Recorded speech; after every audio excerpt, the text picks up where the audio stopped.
ये है कमाई का अड्डा। CNBC आवाज मोतीलाल ओसवाल स्टूडियो से लाइव।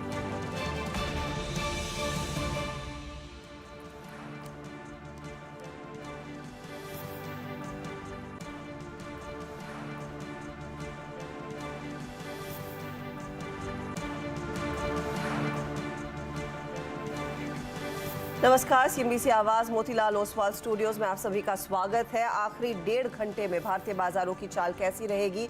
एक कमजोर ट्रेडिंग सत्र में उसी पर रहेगा फोकस। शुरुआत करेंगे कार्यक्रम की हेडलाइंस के साथ। वीकली एक्सपायरी के दिन बाजार में बिकवाली हावी। इंट्राडे में निफ्टी 17,900 के नीचे फिसला। ICICI bank, Bajaj finance, Infosys, HDFC bank ने बनाया सबसे ज्यादा दबाव। बैंक निफ्टी आज सबसे ज्यादा कमजोर। बाजार को नहीं पसंद आए बजाज फाइनेंस के Q3 अपडेट। 10 साल के निचले स्तर पर पहुंचा किसी एक तिमाही का AUM ग्रोथ। शेयर 8% से ज्यादा फिसला। बजाज फिनसर्व भी 7% से ज्यादा नीचे। कमजोर बाजार में टायर शेयरों में रफ्तार। कच्चे तेल और रबर की कीमतें घटने का दिखा असर। 4% उछाल के साथ वायदे का टॉप गेनर बना अपोलो टायर। साथ ही बालकृष्ण MRF में भी तेजी।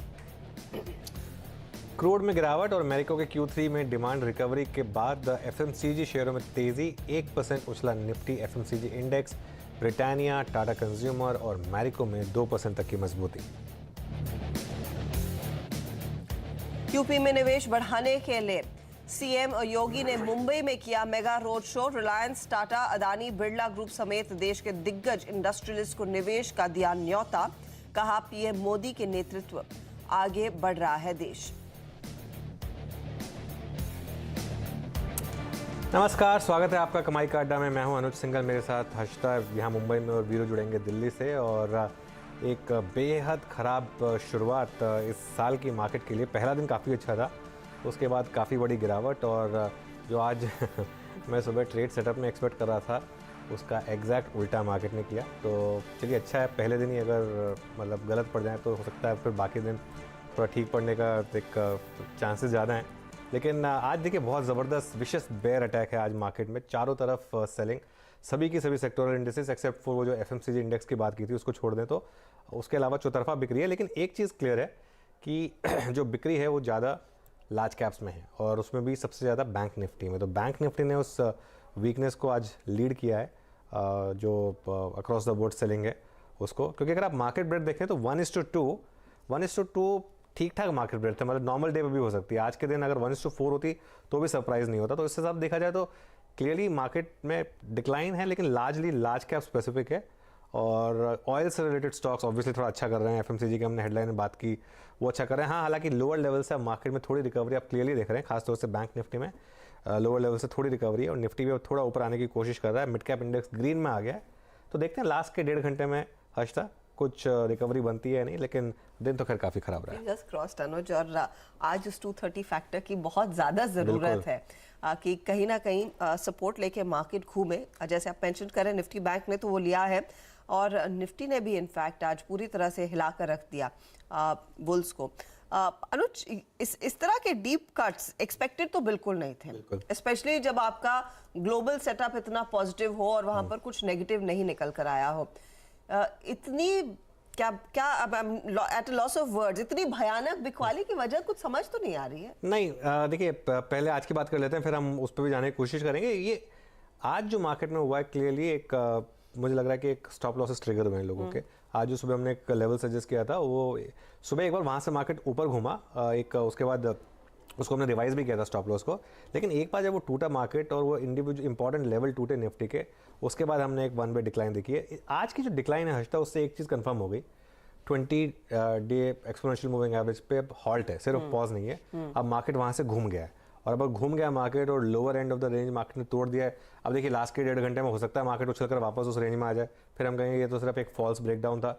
लेकिन एज ऑफ नाउ हमको ये मानना पड़ेगा कि निफ्टी ने थोड़ा सा एक मिनी ब्रेकडाउन दिखाया है। अब लेवल क्या है वॉच आउट करने का? 17,774। ये क्या था? ये जब 2 फ्राइडे पहले जब मार्केट एकदम 1 वे गिरा था, उस दिन का लो है ये 17,774। इसको प्रोटेक्ट करना जरूरी है। अगर ये प्रोटेक्ट नहीं हुआ तो 200 डे एक्सपोनेंशियल मूविंग एवरेज जो कि 17,522 पर प्लेस्ड है, वो मेरे ख्याल से एक इंपॉर्टेंट हो जाएगा। अब आइए बैंक निफ्टी पर। बैंक निफ्टी ने भी काफ़ी वीकनेस दिखाई है। इनफैक्ट 2 दिन से बैंक निफ्टी ज़्यादा वीक है। तो जब लीडरशिप पॉकेट इस तरीके से फिसलने लगे और बैक टू बैक आपको डिक्लाइन दिखाए तो थोड़ा कॉशियस हो जाइए। और निफ्टी बैंक अब 50 जो दिन का उसका मूविंग एवरेज है उसके भी नीचे 50 डे मार्के। और अच्छा, बैंक निफ्टी ने एक चीज़ की है, बैंक निफ्टी ने अगर आप इसका चार्ट देखेंगे तो लोअर हाई बनाया है। अब लोअर लो बनाता है कि नहीं वो देखना जरूरी है, उसके लिए 41,600। अब मैं ये नहीं कह रहा कि 41,600 आएगा, लेकिन ओपन हो गया है जब से ये जिस तरीके से ये मार्केट गिरा है 41,600 ओपन हो गया है। और थोड़ा सा मतलब एक्सपायरी का भी फैक्टर था तो उसकी वजह से भी मार्केट थोड़ा सा गिरा है। अब लेकिन मैं वही सोच रही थी कि अगर क्या कहीं से कुछ संकेत मिले हो, क्योंकि आज सुबह में जब हमने एशिया देखा it wasn't all that bad. आपका कल अमेरिकी बाजारों में डिसेंट गेन्स देखने को मिले थे। इस समय हाउएवर अगर आप CNBC.com देखें और प्री मार्केट देखें तो वहां पर डाउ फ्यूचर्स नेगेटिव है। और वहां की हेडलाइन ये कह रही है stock futures dip slightly as investors digest fed minutes. अब फेड मिनट में तो कुछ ऐसा नया बिल्कुल निकल कर नहीं आया, तो इतने क्रैक्स की जरूरत क्यों? अब भारत में क्या सिचुएशन बिगड़ रही है? नहीं, ये ग्लोबल नहीं है। ये जो आज का डिक्लाइन है, अगर आप ग्लोबल पे फोकस किया होता आज आपने तो बड़ी रैली आनी थी। क्योंकि ग्लोबल के हिसाब से अगर आपने फोकस किया होता तो हम तो कल पहले ही पिट के गए थे। हम तो फेड मिनट के डर से कल पहले ही पिट के गए थे। हम अलाइन हो गए थे। हमने तो ये प्राइस इन कर लिया था कि यूएस में बहुत बड़ी डिक्लाइन आएगी, जो कि आई नहीं यूएस में। और सुबह एशिया पूरा ऊपर था। अभी भी अगर आप देखें तो मार्केट्स ठीक ठाक हैं, कोई प्रॉब्लम नहीं है किसी मार्केट में। और क्रूड तो काफी गिरा था तो हमारे लिए पॉजिटिव था। बॉन्ड यील्ड नीचे थे, डॉलर इंडेक्स नीचे था, ग्लोबल तो सारा हमारे फेवर में था। फिर हम क्यों गिरे हैं? एक थ्योरी ये है हर्षिता कि एक थोड़ा सा मार्केट कई बार ऐसे करता है कि बजट से पहले थोड़ा नखरे दिखाता है मार्केट। मतलब थोड़ा सा एक फाइनेंस मिनिस्टर को ये दिखाने के लिए कि प्लीज़ हमारे अगेंस्ट ज़्यादा कुछ मत करिएगा, ठीक है ना। तो वो एक मैसेज देने की कोशिश करता है कि देखिए अगर आपने कुछ ज़्यादा टैक्सेस में टिंकरिंग की या कुछ LTCG का वो बढ़ाया या फिर STCG का वो कुछ घटा दिया आपने जो ड्यूरेशन है, तो हम उसको पसंद नहीं करेंगे। तो ये मार्केट कई बार ऐसे करता है कि एक बजट से पहले थोड़ा सा एक डिक्लाइन दिखाता है। क्या ये वो है? और क्योंकि अब वॉल्यूम्स भी फुल हैं। अच्छा, यही हम जो डिस्कस भी कर रहे थे लास्ट वीक के प्राइस एक्शन को इतना इंपॉर्टेंस मत दीजिए क्योंकि उसमें वॉल्यूम्स कम है। अभी जो प्राइस एक्शन है वो आपका वॉल्यूम के साथ तो इसके लिए इस आज के प्राइस एक्शन को काफ़ी इंपॉर्टेंस दूंगा मैं। लेकिन फिर वही बात कि क्लोज देखते हैं कहाँ आता है। अगर यहाँ से हम रिकवर हो गए मान लो और मार्केट 230 फैक्टर के थ्रू अगर रिकवर हो गया, निफ्टी भी कुछ ज़्यादा नहीं गिरा, 100 पॉइंट ही नीचे, अब 0.5%। अगर रिकवर हो गया तो ठीक है, लेकिन ज़्यादा वरी है बैंक निफ्टी, क्योंकि bank Nifty back to back आपको उसने इस तरीके के डिक्लाइन दिखाए हैं। और वो जो हमारा वो लक्ष्मण रेखा थी बैंक निफ्टी 42,400 की, उसको उसने इंट्राडे में ब्रीच किया है। हालांकि अब उसके ऊपर आ गया वापस, लेकिन अब अगर दोबारा फिसलेगा उसके नीचे तो उसका टेक्सचर काफ़ी वीक हो जाएगा। तो वो एक लेवल रहेगा ध्यान में रखने के लिए 42,400। ज़्यादा pain undoubtedly Nifty bank financials में ही देखने को मिला है। हम सब जानते हैं बजाज फाइनेंस का आज क्या हाल हुआ है, उस पर भी आगे डिटेल में बात करेंगे। लेकिन वीरू बताइए, जब आप स्टॉक स्पेसिफिकली नंबर्स देख रहे हैं, कितनी शॉर्ट पोजीशंस आ खड़ी हुई है और किन किन स्टॉक्स में वो अलार्मिंग लेवल्स पर है? नो डाउट आज के अगर आप देखें big brother twins Bajaj finance और बजाज फिनसर्व, इन्हीं ने मैदान मारा हुआ है आज तक इन टर्म्स ऑफ शॉर्टिंग। करीब 22% बजाज फाइनेंस और बजाज फिनसर्व 14.2 सबसे ज़्यादा हैमरिंग शॉर्टिंग इसी स्पेस में हुई है। आज अगर मैं सिर्फ सेक्टोरियल ओपन इंटरेस्ट पर फोकस करूँ ना हर्षता यहाँ पर है, तो सबसे बड़ा OI gainer on the short side है आपका पूरा का पूरा फाइनेंस स्पेस। लगभग 3.5% बिल्डअप हुआ है यहाँ पे। बजाज फाइनेंस जिसमें करीब 22% OI एडिशन और बजाज फिनसर्व में करीब 14.2% बिल्डअप है। इनफैक्ट PEL चोला फाइनेंस ये कुछ और ऐसे स्ट्रक्चर्स है जिन्होंने काफ़ी अगर आप देखें शॉर्टिंग विटनेस की है 2.9%, 3%। आज जिन बैंकिंग स्टॉक फ्यूचर्स में काफ़ी गिरावट है और आई थिंक जहां शॉर्टिंग काफ़ी हुई है, आज बैंक निफ्टी को ICICI बैंक की सॉफ्टनेस और उसमें इनफैक्ट कल से जारी जो शॉर्टिंग है ना हर्षता, वो अगर आप देखें काफ़ी परेशान करती हुई। बैंकिंग में आज सबसे strong buildup although AU small finance bank में करीब 9.6%, ICICI बैंक में 6.5% और साथ ही साथ एक्सिस बैंक वो स्टॉक था जिसने डे बिफोर यस्टरडे अपना ऑल टाइम हाई क्रिएट किया था, तो वहाँ पे भी शॉर्टिंग होती हुई थोड़ी सी। और साथ ही साथ अगर आप देखें तो इस वक्त इंडसइंड बैंक में लॉन्ग अनवाइंडिंग होती हुई, यानी लॉन्ग्स भी अनवाइंड हो रहे हैं और साथ ही साथ शॉर्टिंग भी हो रही है। तो बैंकिंग अगर आप देखें NBFCs के बाद दूसरा स्पेस था जहाँ पे काफ़ी शॉर्टिंग हुई है। एक बार अगर आप निफ्टी IT को देखें जो करीब 262 अंक रहा नीचे, और ऑलमोस्ट इसने भी अगर आप देखें दिसंबर एक्सपायरी के नज़दीक जो लोज थे उसको रिविजिट करने की कोशिश करी। यहाँ पे IT में जिन स्टॉक्स में आज शॉर्टिंग काफ़ी हुई उसमें नौकरी था करीब 11%। आज सुबह इनफैक्ट माइनस की शॉर्ट कॉल भी थी। बजाज ये बिरला सॉफ्ट, इसमें बहुत शॉर्टिंग हुई आज, करीब करीब बिरला सॉफ्ट में आज ओपन इंटरेस्ट जुड़ा है 3.2%। नौकरी, उसके बाद अगर आप देखें इन्फोसिस 4.1%। ये 3 हेडलाइन ऐसे स्पेस थे हर्षदा मेजर जिनमें काफ़ी शॉर्टिंग हुई। और एक स्पेस और जो अपने साथ काफ़ी शॉर्टिंग लेके जा रहा है वो है टेक्सटाइल। ABFRL जो शायद ग्राफिक्स में मेंशन नहीं होगा 3.8%, page industries 1.7%, trend 5.2%। Textile space में भी आज ये चौथा स्पेस जिसमें सबसे ज़्यादा शॉर्टिंग हुई हर्षदा। हाँ, बिकवाली ही बिकवाली अक्रॉस द बोर्ड देखने को मिली है। मिड कैप इंडेक्स आप बस कह सकते हैं एज पर खड़ा हुआ है, कोशिश कर रहा है बस किसी ना किसी तरीके से उस टेरिटरी में टिक जाए। अब सिर्फ 4.2 पर। एडवांस डिक्लाइन रेशियो की हालत तो सुबह में ही बदल गई थी और अभी भी वही 1:1.6 के आसपास जो है वो रेशियो साफ दिखाई दे रहा है। FMCG को छोड़ ज्यादातर इंडाइसेस नेगेटिव टेरिटरी में। चलिए आपको कुछ ट्रेंडिंग काउंटर्स दिखाते हैं जहां पर प्रेशर देखने को मिला। लार्जली आज का बड़ा ट्रेंड मंदी का ही है और वो हमने वीरू के डेटा में सुना। बजाज फाइनेंस, फिनसर्व जैसे काउंटर्स, ICICI बैंक जैसे स्टॉक्स जहां पर अच्छी खासी बिकवाली देखने को मिली। लेकिन इसके अलावा कुछ और स्टॉक्स हैं जहां पर हमने देखा है अच्छी खासी बिकवाली बनती हुई दिखाई दी है। बजाज फाइनेंस 7% नीचे, इन्फो एज 3% की गिरावट यहां पर आ गई है। पिरामिल एंटरप्राइजेस जैसे काउंटर्स अब 2% से ज्यादा करेक्ट होते हुए, टाइटन और ये वो स्टॉक्स है जहां पर वायदे बाजार में दरअसल मैसिव कट्स देखने को मिले हैं, इसीलिए हम इनका जिक्र कर रहे हैं। तेजी की तरफ हालांकि कुछ स्टॉक्स है, उसमें सिप्ला 2.25% ऊपर, ब्रिटानिया में 2% का इजाफा, NTPC और अपोलो टायर्स। इनफैक्ट वो पूरा टायर पैक आपकी स्क्रीन पर आगे लेकर आएंगे जहां पर हमने देखा है कच्चे तेल में गिरावट का फायदा, रबर की कीमतों में जो गिरावट आई है उसका फायदा स्टॉक्स के हाथ लगता हुआ दिखाई दिया है और ये फिलहाल एक तेजी का ट्रेड। तो आप देख सकते हैं जो डिफेंसिव काउंटर्स थे IT को छोड़, FMCG और फार्मा, उनमें थोड़ा बहुत आप कह सकते हैं कोशिश लोगों की सेफ्टी ढूंढने, कुछ इस जो लगातार बिकवाली होती हुई दिखाई दे रही है उससे संभलने की कुछ मदद मिले या नहीं। चलिए हमारे जानकारों को जोड़ना शुरू करते हैं जो आपको बताएंगे आपकी क्या ट्रेडिंग रणनीति होनी चाहिए। फंडामेंटल्स पर मयूरेश जोशी, टेक्निकल्स पर प्रकाश गाबा, रुचित जैन, प्रशांत सावंत, आशीष बहेती और मानस जायसवाल हमारे साथ हैं। ये सब आपको डिटेल में बताएंगे कि आपकी क्या रणनीति होनी चाहिए। आज क्या चल रहा है भी लेकर आएंगे और 2:40 पर 4 का चौका तो होगा ही। 4 का चौका में सस्ता ऑप्शन प्रशांत सावंत देंगे, मानस जायसवाल देंगे FNO का सुपरस्टार, चार्ट के चमत्कार के लिए आशीष बहेती के पास चलेंगे और मयूरेश जोशी तो तैयार ही रहेंगे मिड कैप फंडा के लिए।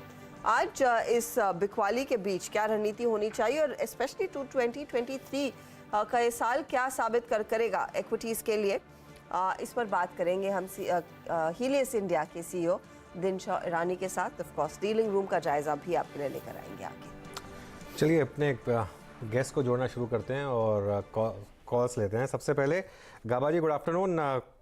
बड़ी डिक्लाइन एक्सपेक्टेड नहीं थी सुबह और जिस तरीके से ये डिक्लाइन आई इसको आप कैसे देख रहे हैं और आपकी stock call? Well, good afternoon to you Anuj. अभी जो अपमूव देखा हमने 17,800 से 17,300 के करीब, वो जो अपमूव था वो रिएक्टिव अपमूव नजर आता, लग रहा था उसमें अपमूव में स्ट्रेंथ नहीं है क्योंकि जब 17,300 के आसपास थका हुआ था उसके लिए वो ओपन हो गया डाउन साइड। लगता है अभी 17,800 और 900, 17,800 अगर ब्रीच हो जाता है तो वो अच्छी बात है, वहां पर एक बाउंस मिल सकता है, स्प्रिंग बाउंस। क्योंकि जब मैं बैंक निफ्टी को देखता हूं तो वहां पर थोड़ा डिप, दोनों में निफ्टी और बैंक निफ्टी दोनों में भी डिप पॉसिबल है, लेकिन बैंक निफ्टी में इतना डिप पॉसिबल नहीं जितना कि डिप का। तो अगर निफ्टी में न्यू ब्रेक बनता है लो, वो अच्छी बात है, और बैंक निफ्टी में ना मिले तो एक डायवर्जन क्रिएट होगा, वहां से एक बाउंस की हम उम्मीद कर सकते हैं। क्योंकि आज FNO एक्सपायरी है वीकली, तो शायद वो ना मिले, शायद कल मिल जाए। तो मेरे ख्याल से कल एक डिप का इंतजार करें, फायदा होगा। स्टॉक जो मैंने चुना है इस वक्त वो है सिप्ला, डिफेंसिव बैंक, अच्छा लग रहा है मुझे यहाँ पर। इसका जो डाउन मूव है करीब 1200 से 1000 के करीब, ये लगता है थक गया है, नीचे आते आते अपमूव मिलना चाहिए। ट्रेड कर रहा है 1092 सिप्ला, अपमूव मिलना चाहिए।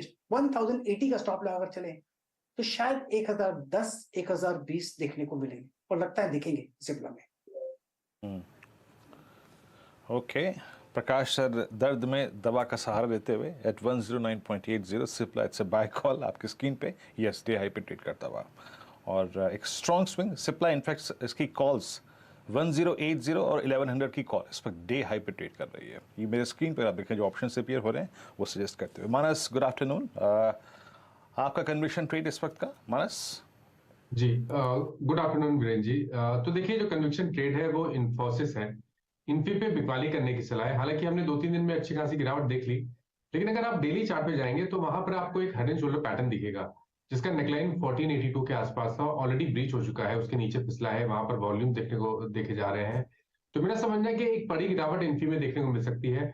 अगर इस हेड एंड शोल्डर पैटर्न के टारगेट सेट करेंगे तो वो करीब करीब 1400 1390 के आसपास आते हैं। तो यहाँ से भी आपको शायद 70-80 रुपए का डाउन साइड देखने को मिलेगा। बिल्कुल एक शॉर्ट टर्म ट्रेड के लिए 1 से 2 दिनों का ट्रेड करना होगा तो इन्फी का फ्यूचर करंट लेवल्स पे वहां पर एक शॉर्ट कॉल लेंगे। 1480 तक के आसपास के प्राइस चल रहे हैं, वहां पर बिकवाली करिए। 1496 ये फ्यूचर के प्राइस है, वहां पर आपको स्टॉप लॉस रखना है, और 1440 आपके टारगेट्स रहेंगे। यहाँ पर आप 1460 का पुट ऑप्शन भी ले सकते हैं, 30 रुपए के आसपास ट्रेड हो रहा है, वहां पर खरीदारी कर सकते हैं। 24 रुपए का स्टॉप लॉस रखिए और 45 रुपए के टारगेट सेट करिए। इसमें एक बिकवाली का ट्रेड याद रखिएगा। अगले हफ्ते 9 तारीख से एनआईटी कंपनियों के नतीजे आना शुरू हो जाएंगे। 9 तारीख यानी कि अगले सोमवार को टीसीएस के नंबर्स आएंगे, फिर एचसीएल टेक, इन्फोसिस सब अपने नंबर्स पेश करने वाले हैं और एक मंदी का ही ट्रेड यहाँ पर सुझाया जा रहा है। 1460 का पुट ले सकते हैं या फिर सीधा शॉर्ट करें 1440 के टारगेट के लिए। अच्छा, रुचित जैन हमारे साथ है। रुचित, आपका ट्रेड क्या रहेगा? वेरी गुड आफ्टरनून हर्षदा जी। मार्केट जो लेवल पे ट्रेड कर रहा है, हमें लग रहा है कि प्राइस वाइज करेक्शन तो दिसंबर मंथ में ऑलरेडी आ चुका था, जहां पे 18,800 से लेके 17,800 1000 पॉइंट का डिक्लाइन आया था। लेकिन अब मार्केट हमारे कंसोलिडेशन फेज में एंटर कर चुका है, जिसको हम मोर टाइम वाइज करेक्शन कहते हैं। 20 EMA से डेफिनेटली थोड़ा करेक्शन आया है, बट डाउनसाइड जो पूरा सपोर्ट है 17,800 17,770 वो अभी ब्रेक नहीं हुआ है। सो मैं यहाँ पे फ्रेश शॉर्ट्स जब तक 17,700 नहीं ब्रेक करता है तब तक मैं फ्रेश शॉर्ट्स की अपॉर्चुनिटी यहाँ पे नहीं दिखूंगा, क्योंकि ऑलरेडी 2 दिन में हायर लेवल से करेक्ट हो चुका है, कंसोलिडेशन के सपोर्ट एंड पे जा रहा है। सो मैं कॉन्ट्रा बाइस की अपॉर्चुनिटी ढूंढ रहा हूँ और ऐसे स्टॉक्स ही देख रहा हूँ जो रिलेटिवली थोड़े लो वॉलेटाइल हो, थोड़ा लो बीटा हो और आज के गिरते मार्केट में भी वो स्ट्रेंथ दिखा रहे। तो सीमेंस मेरा बाय पिक रहेगा यहाँ पे, जो अपने 89 EMA के सपोर्ट के आसपास भी ट्रेड कर रहा है। तो सीमेंस में खरीदारी करें 2830 के स्टॉप लॉस से 2940 के टारगेट्स के लिए। ओके, चलिए प्रशांत जी को भी जोड़ लेते हैं। Prashant ji, good afternoon. बड़ी डिक्लाइन मार्केट में, तो शॉर्ट की ट्रेड लेंगे या कॉन्ट्रा लॉन्ग? जी Anuj ji good afternoon, Harshada ji good afternoon, good afternoon all the panelist और सभी दर्शकों को नमस्कार। तो अनुज जी, जब पिछली बार हम मिले थे तभी से अगर आपको याद है, मैं शॉर्ट की ही बात कर रहा हूँ। इनफैक्ट तब दीपक नाइट्रेट पे मैंने 1880 के टारगेट्स कहे थे, जब हम करीबन 2000 के लेवल पे थे, क्योंकि एक ओवरऑल वीकनेस है और इंडियन मार्केट्स ने आउट परफॉर्म किया हुआ था लास्ट ईयर। अब थोड़ा सा कैचअप होगा ग्लोबल मार्केट्स के साथ। तो ओवरऑल मुझे लग रहा है कि इंडेक्स में तो लॉन्ग रखने नहीं चाहिए। और जहां तक निफ्टी की बात है, अगर मैं अहम लेवल्स की बात करूं तो जो निफ्टी स्पॉट है वहां पे 17,800 और मेक और ब्रेक लेवल होगा। यहाँ पे अगर ये ब्रेक हो जाता है ऑन अ क्लोजिंग बेसिस तो शायद पेन और ज्यादा होगा और हम और 300-400 पॉइंट 17,500 400 तक भी जा सकते हैं। तो मेरे लिए जो लेवल होगा, जिनके पास भी लॉन्ग्स हो, मेरे हिसाब से लॉन्ग्स होने नहीं चाहिए अभी, बट अगर लॉन्ग्स हो तो 17,800 के जस्ट नीचे स्पॉट बेसिस आपको स्टॉप लॉस फॉलो करना होगा, यानी 17,780 17,775 के लेवल में। ये लेवल बहुत अहम होगा। जहां तक बैंक निफ्टी की बात है, 42,300 से लेकर 42,250 ये लेवल बहुत बड़ा सपोर्ट जोन है, ये ब्रेक नहीं होना चाहिए। अगर ये ब्रेक हो जाए तो बैंक निफ्टी में और भी ज्यादा पेन आएगा। तो फिलहाल इंडेक्स में लॉन्ग्स में बिल्कुल भी नहीं रखूंगा और मैं अपॉर्चुनिटी के लिए वेट करूंगा कि अगर एक रैली सही लेवल्स पे आके रेजिस्ट करे तो मैं सेल ऑन रैली फिर से करना चाहूँ। क्या इंडेक्स पर तो व्यू आपका साफ है प्रशांत, क्या आप इस समय बिल्कुल खरीदारी नहीं करेंगे, लेकिन स्टॉक स्पेसिफिकली क्या आइडेंटिफाई किया है? जी हर्षदा जी, स्टॉक स्पेसिफिक मुझे गोदरेज कंज्यूमर्स काफी अच्छा लग रहा है। काफी दिनों बाद अगर मैं आज के मार्केट में देखूं तो इसका स्टैंड आउट वॉल्यूम है और ये ब्रेकआउट की कगार पे, तो मैं थोड़ा सा प्रीएम करूंगा। अभी ये करीबन 914 चल रहा है। जो पोजिशनल ट्रेडर्स है वो 895 का स्टॉप लॉस रखे, जो थोड़े एग्रेसिव है वो 902 का भी स्टॉप लॉस रख सकते हैं। और टारगेट यहाँ से मैं देख रहा हूँ 935 से लेके 945 तक का। ये ब्रेकआउट की जो डेप्थ है कंसोलिडेशन की, वो पूरी रेप्लिकेट होके करीबन हम 935-40 तक जा सकते हैं। ओके, तो मार्केट में मंदी लेकिन स्टॉक में तेज़ी, तो ये देखिए ज़बरदस्त मूव। देखिए बैंक निफ्टी में वो एक वापस एक डिक्लाइन स्टार्ट हुआ है, वापस हम 42,400 के नीचे।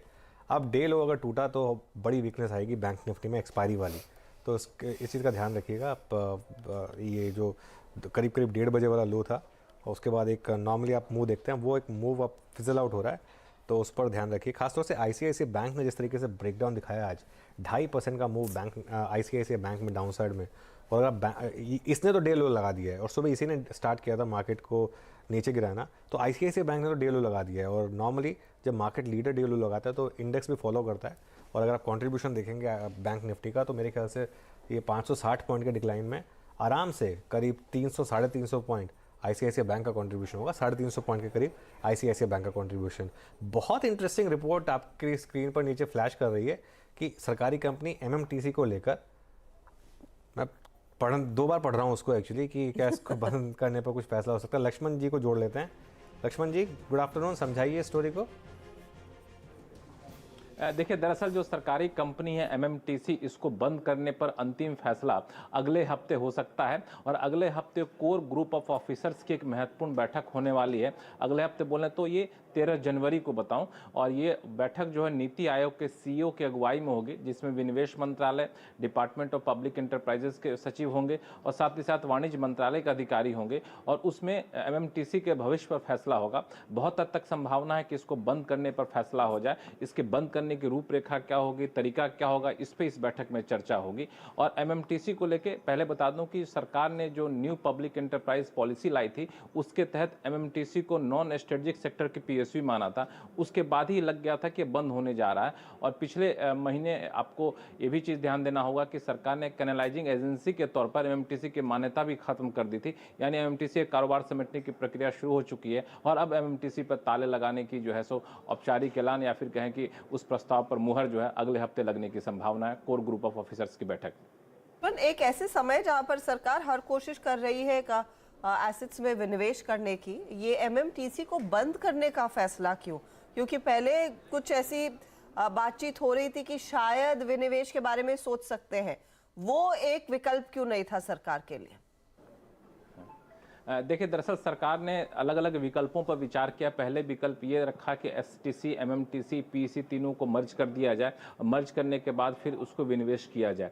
लेकिन सरकार ने उसके बाद, जब इस सोच चल रही थी, उसके बाद सरकार ने जो ऐलान किया था न्यू पब्लिक एंटरप्राइज पॉलिसी, उसने इस पूरे सोच को बदल दिया। उस न्यू पब्लिक एंटरप्राइज पॉलिसी में सरकार ने साफ कहा था कि जो नॉन स्ट्रेटेजिक सेक्टर की जो सरकारी कंपनियां होंगी, उनको या तो हम विनिवेश करेंगे या तो उसको बेच देंगे। बेचेंगे किन कंपनियों को? जो कंपनियां लगातार घाटे में चल रही है या फिर ऐसा कारोबार जिसमें सरकार का बने रहना जरूरी नहीं है, तो उस दायरे में, उस कैटेगरी में MMTC आ जाती है। इस वजह से सरकार MMTC को बंद करने पर सैद्धांतिक तौर पर सहमत होने जा रही है। टेक सेल भी नहीं आएगा, प्राइवेट पार्टीज इंटरेस्टेड नहीं है इधर?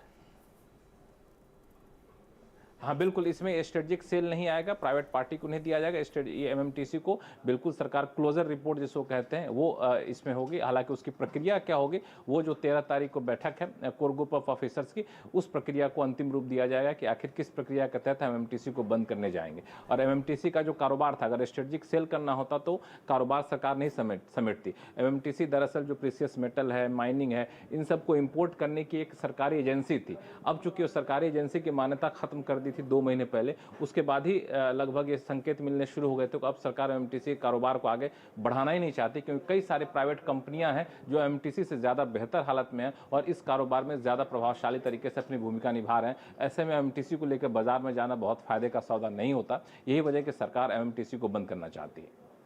ओके लक्ष्मण जी, शुक्रिया इस खबर को हम तक पहुँचाने के लिए। अच्छा, मयूरेश जोशी भी जुड़ गए हमारे साथ। मयूरेश जी, गुड आफ्टरनून। इसको ट्रैक किया है क्या आपने MMTC को? आफ्टरनून जी, नहीं ट्रैक नहीं किया। हाँ नहीं, वो मैं सोच रहा था कि शायद नहीं किया होगा। खैर 6% स्टॉक डाउन है। इट्स लाइक वो होता ना कि जैसे चूहे किसी डूबती नाव को छोड़कर भागते हैं, वो वैसे ही हो रहा है। 6% जिस तरह से क्रैक हुआ है, पैनिक तो होएगा रिटेल निवेशकों में। सॉरी, हाँ, लेकिन वही यहाँ देख लेते हैं ना कि मोडालिटीज़ क्या होती हैं, क्योंकि शेयर होल्डर्स को भी कुछ ऑब्वियसली मिलेगा। इसका मतलब ये तो नहीं है कि एकदम ज़ीरो हो जाएगा, ऐसा कुछ नहीं है। एक बार जरा इसकी मोडालिटीज़ समझ लेते हैं कि क्या होगा। और ये भी पॉसिबल है, ऐसा नहीं है कि हो चुका है फैसला। लेकिन हाँ, ये तो क्लियर है कि MMTC जैसे शेयर में कुछ ज़्यादा बचा नहीं था। ये आप पिछले अगर 1 साल का एक चार्ट देखेंगे तो वो तो खैर क्लियर था। चलिए खैर, फिर एक काम करते हैं, एक बार जरा मार्केट पर नज़र डालते हैं। फिर कोशिश कर रहा है निफ्टी 17,900 प्रोटेक्ट करने की और बैंक निफ्टी 42,400 प्रोटेक्ट करने की। मयूरेश, बजाज फाइनेंस को लेकर मार्केट बहुत नर्वस हो गया है। यहाँ पर खरीदारी करें या अवॉइड करें? नहीं Anuj, I think wait and watch करना चाहिए। 2 चीजें हो रही हैं। एक, आई थिंक जो एक ग्रोथ हमने कोविड काल में देखी थी, वो शायद अभी भी मेंटेन्ड है, तो AUM growth is still very very robust at this point of time. जितनी अनुमान थे लोन ग्रोथ की, आई थिंक उससे थोड़ी कम आई है। बट दो चीजें हो रही है, एक आई थिंक जो वैल्यूएशंस पे ये ट्रेड करता है, और जो हम उम्मीद लगाए बैठते हैं कि सालन साल they will try and out perform their own earnings, और पीयर कंपैरिजन अगर आप स्टैक अप करते हैं, वो प्राइस अर्निंग्स हो, प्राइस बुक हो, ऑब्वियसली एक्सपेंसिव लगता है। दूसरा, आई थिंक पूरी ये जो इकोसिस्टम में बना रहे हैं in terms of the digital app, इसको थोड़ा समय लग रहा है। तो मुझे लगता है once that is out full fledge, जो एक दायरा बनेगा इनका, specifically I think tier 2 tier 3 town में, जहाँ पे इनका बहुत बड़ा प्रेजेंस है, और कंज्यूमर ड्यूरेबल लोन्स, इसमें एक अच्छी खासी आई थिंक ट्रैक्शन देखने मिलेगी, बट उसको शायद थोड़ा समय लगे तब तक ये फंक्शनल ना हो। और तीसरा, अगर थोड़ी स्लो डाउन के जो डर ग्लोबल मार्केट्स में है, वो अगर इंडियन मार्केट्स में प्ले आउट होते हैं, obviously as a ripple effect, कहीं ना कहीं आई थिंक जो रूरल और सेमी अर्बन एरियाज है, जहाँ से बल्क ऑफ एडवांसेस ग्रोथ आती है, और एसेट क्वालिटी प्रेशर्स, क्या वो थोड़े एडिशनल स्ट्रेस डाल सकते हैं बैलेंस शीट के ऊपर। अभी भी I think one of the strongest NBFCs है, बट कहीं ना कहीं आई थिंक वैल्यूएशंस की थोड़ी डी रेटिंग होना अभी भी बाकी है। ऑन आवर ओन ओनिल पैरामीटर्स, EPS रेटिंग ठीक ठाक है, बट RS रेटिंग और थोड़ी इंस्टीट्यूशनल एक्टिविटी हल्की हो रही है, तो हम वेट एंड वॉच करेंगे stock. Okay, wait and watch की रणनीति रहेगी आपकी इन स्टॉक्स पे इस वक्त। चलिए एक काम करते हैं, बजाज फाइनेंस से थोड़ा सा बाहर हट के अब एक फ्रेश व्यू और लेते हैं, पर्सपेक्टिव। आशीष बहेती हमारे साथ जुड़ चुके हैं। आशीष नमस्कार। आशीष, इस वक्त 2/23 का आपका कन्विक्शन कॉल क्या होगा, क्या चीज करेंगे आप?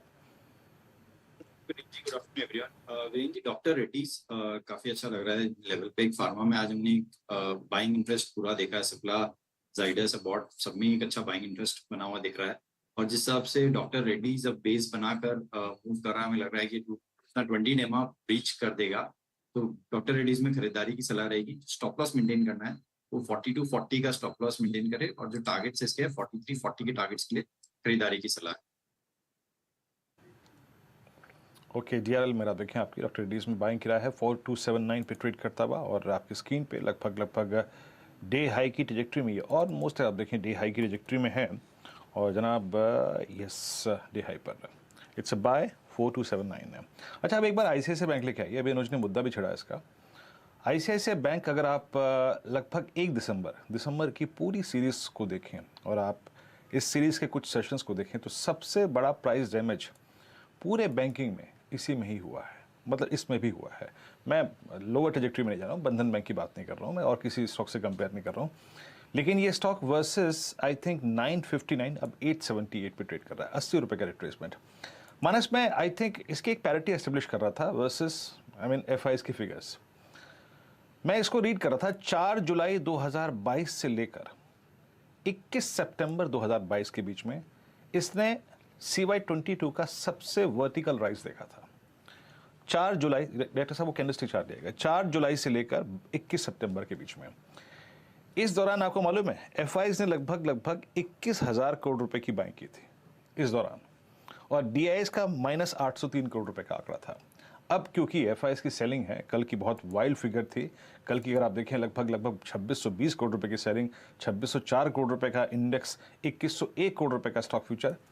एक पिक्चर ड्रॉ करिए, ICICI बैंक अगर 100 डेमा के नीचे सेटल हो रहा है तो कहाँ तक के रिट्रेसमेंट के चांसेस हैं इसके? आपको कहाँ तक की पॉसिबिलिटी लग रही है ICICI बैंक की रिट्रेसमेंट की? तो देखिए, ट्रेंड निगेटिव है शॉर्ट टर्म में, ये तो क्लियर है, क्योंकि लोअर टॉप लोअर बॉटम बन रहे हैं। पिछले हफ्ते एक bearish engulfing pattern weekly chart पे बना था। तो जो पूरी रैली हमने देखी, मेरे ख्याल से 665 से लेकर 950 तक, इस पूरी रैली को 50% तक करेक्ट कर सकता है ICICI बैंक, और उसके इसमें 814-15 तक के भाव देखने को मिल सकते हैं। और या तो आप थोड़ा सा और ऊपर आ जाइए तो 200 मूविंग एवरेज जहां आते हैं वो आपके टारगेट होंगे 840 रुपए।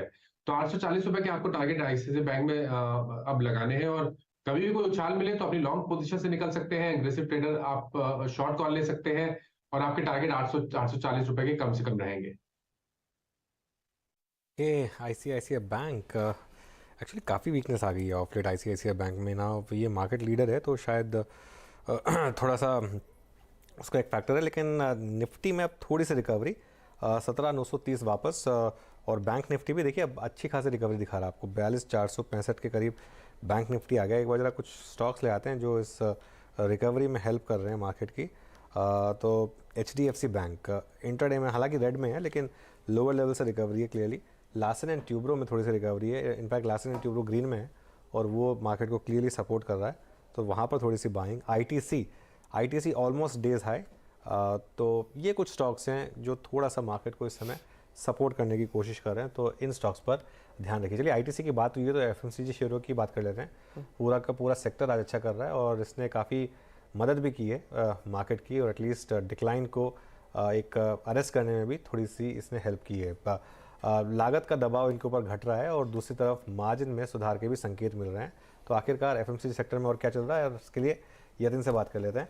Yatin, good afternoon. Good afternoon. देखिए अनुज, जिस हिसाब से एफएमसीजी स्टॉक्स आउट परफॉर्म कर रहे हैं आज के सेशन में, ऑब्वियसली एक मेंशन करना ज़रूरी है, क्योंकि जिस हिसाब से जो इन्फ्लेशन नीचे आ रहा है इसका सीधा फ़ायदा एफएमसीजी कंपनी को होता हुआ दिखाई पड़ रहा है। ऑब्वियसली कैलिब्रेटेड मैनर में एफएमसीजी कंपनीज ने दाम बढ़ाए हैं, चाहे वो प्राइस हाइक्स हों, चाहे वो पैकेज में ग्राम कम करना हो, हर तरीके से जो है एफएमसीजी कंपनीज ने इस इन्फ्लेशनरी एनवायरनमेंट में हर कॉस्ट जो है ट्राई किया है कंज्यूमर्स को पास ऑन करने के लिए। ऑब्वियसली इसके कारण थोड़ा बहुत शॉर्ट टर्म में डिमांड पे इम्पैक्ट आया है, लेकिन अभी जो क्वार्टरली अपडेट्स आप देख रहे हैं, जो अपडेट्स आ रही है मैनेजमेंट कमेंट्रीज के द्वारा, उसमें एक बात बहुत तय है कि रूरल मार्केट में आपको दिखाई पड़ रहे हैं ग्रीन शूट्स, क्योंकि जो खरीफ सीज़न थी और अब जो अपकमिंग रबी सीज़न की हार्वेस्टिंग है वो अच्छी हो रही है, जिसके कारण रूरल स्पेंड फिर से एक बार वापस आ रहा है बाज़ार में, जो एक डिमांड को सपोर्ट कर सकता है। अर्बन डिमांड तो हेल्दी है ही, और ओवरऑल बेसिस पे अगर हम कॉस्ट की बात करें तो वहाँ जो एडवांटेज है एफएमसीजी कंपनीज़ को अभी, क्योंकि क्रूड नीचे आ रहा है, तो काफ़ी सारे जो क्रूड डेरिवेटिव्स हैं जो डिटर्जेंट बनाने में यूज़ होते हैं, सोप बनाने में यूज़ होते हैं, ट्रांसपोर्टेशन लॉजिस्टिक्स कॉस्ट में जो है थोड़ा बहुत आपको फ़र्क पड़ता है। तो कहीं ना कहीं ये जो एफएमसीजी कंपनीज़ हैं, अब गिरते हुए दामों का फ़ायदा इनको मिलेगा। रिसेंटली अगर आप देखें तो खोपरा प्राइजेस मंथ ऑन मंथ 10% से ज़्यादा गिर चुका है। ऑब्वियसली पाम तेल पीक से काफ़ी अच्छी तरीके से नीचे आया है। मंथ ऑन मंथ थोड़ा बहुत बढ़ोतरी आपको एडिबल ऑयल सेगमेंट में दिखी है, लेकिन अगर आप लास्ट ईयर के कंपैरिजन में अभी देखें तो सिनेरियो काफ़ी अच्छी दिखाई पड़ रही है। तो जहाँ तक कि डिमांड का सिचुएशन का सवाल है, रूरल मार्केट से आपको कमबैक होता हुआ दिखाई दे रहा है। प्राइस हाइक्स जो है एफएमसीजी कंपनीज ने ली हैं, और जो कॉस्ट है, अगर आप जो हाईतोंग ने जो कॉस्ट इंडेक्स बनाया एफएमसीजी कंपनीज के लिए, वो लगभग 1 से 2% गिरता हुआ आपको दिखाई दे रहा है महीने दर महीने बेसिस पे। तो कहीं ना कहीं ये मार्जिन को सपोर्ट करेगा एफएमसीजी कंपनीज को। और जो फेस्टिव सीजन हुआ है Q3 में, वहाँ से भी डिमांड अच्छी आई है, और अब जैसे ही आपको रूरल मार्केट पिकअप होते हुए दिखाई देंगे, शायद ये एक ऐसा स्पॉट है जहाँ डोमेस्टिक कंजम्पशन पे स्टोरी है और कोई एक्सपोर्ट ओरिएंटेशन नहीं है, जिसके कारण यहाँ आपको थोड़ी बहुत बाइंग फ्लोज आज के सत्र में दिखाई पड़ रही है। यतिन, शुक्रिया इस जानकारी के लिए, काफ़ी कॉम्प्रिहेंसिव। मयूरेश, इशू ये है कि एफएमसीजी में कि अर्बन कंजम्पशन तो काफ़ी अच्छी कर ही रही थी, अब क्या रूरल पिकअप करेगी? और अगर वो हुआ, प्लस ये जो इन्फ्लेशन नीचे आ रहा है और जो थोड़ा सा क्रूड नीचे आ रहा है, इनका अगर कॉम्बिनेशन मिल जाए तो क्या आपको लग रहा है यहाँ से आउट परफॉर्म कर सकता है एफएमसीजी इंडेक्स? और इंडिविजुअल स्टॉक्स में आपकी क्या प्रेफरेंस होगी? ये एब्सोल्युटली मुमकिन है अनुज जी, और जैसे मोटा भाई ने कहा, मुझे लगता है आई थिंक 2 चीजें हो रही है। एक, इनपुट कॉस्ट जो कम हो रही है, ये सिग्निफिकेंटली दिखेगी मार्जिन्स में Q4 ऑनवर्ड्स। दूसरा, आई थिंक जो रूरल रिकवरी और रूरल डिमांड की हम बात कर रहे हैं, 2 चीजें हो रही है यहाँ पे भी।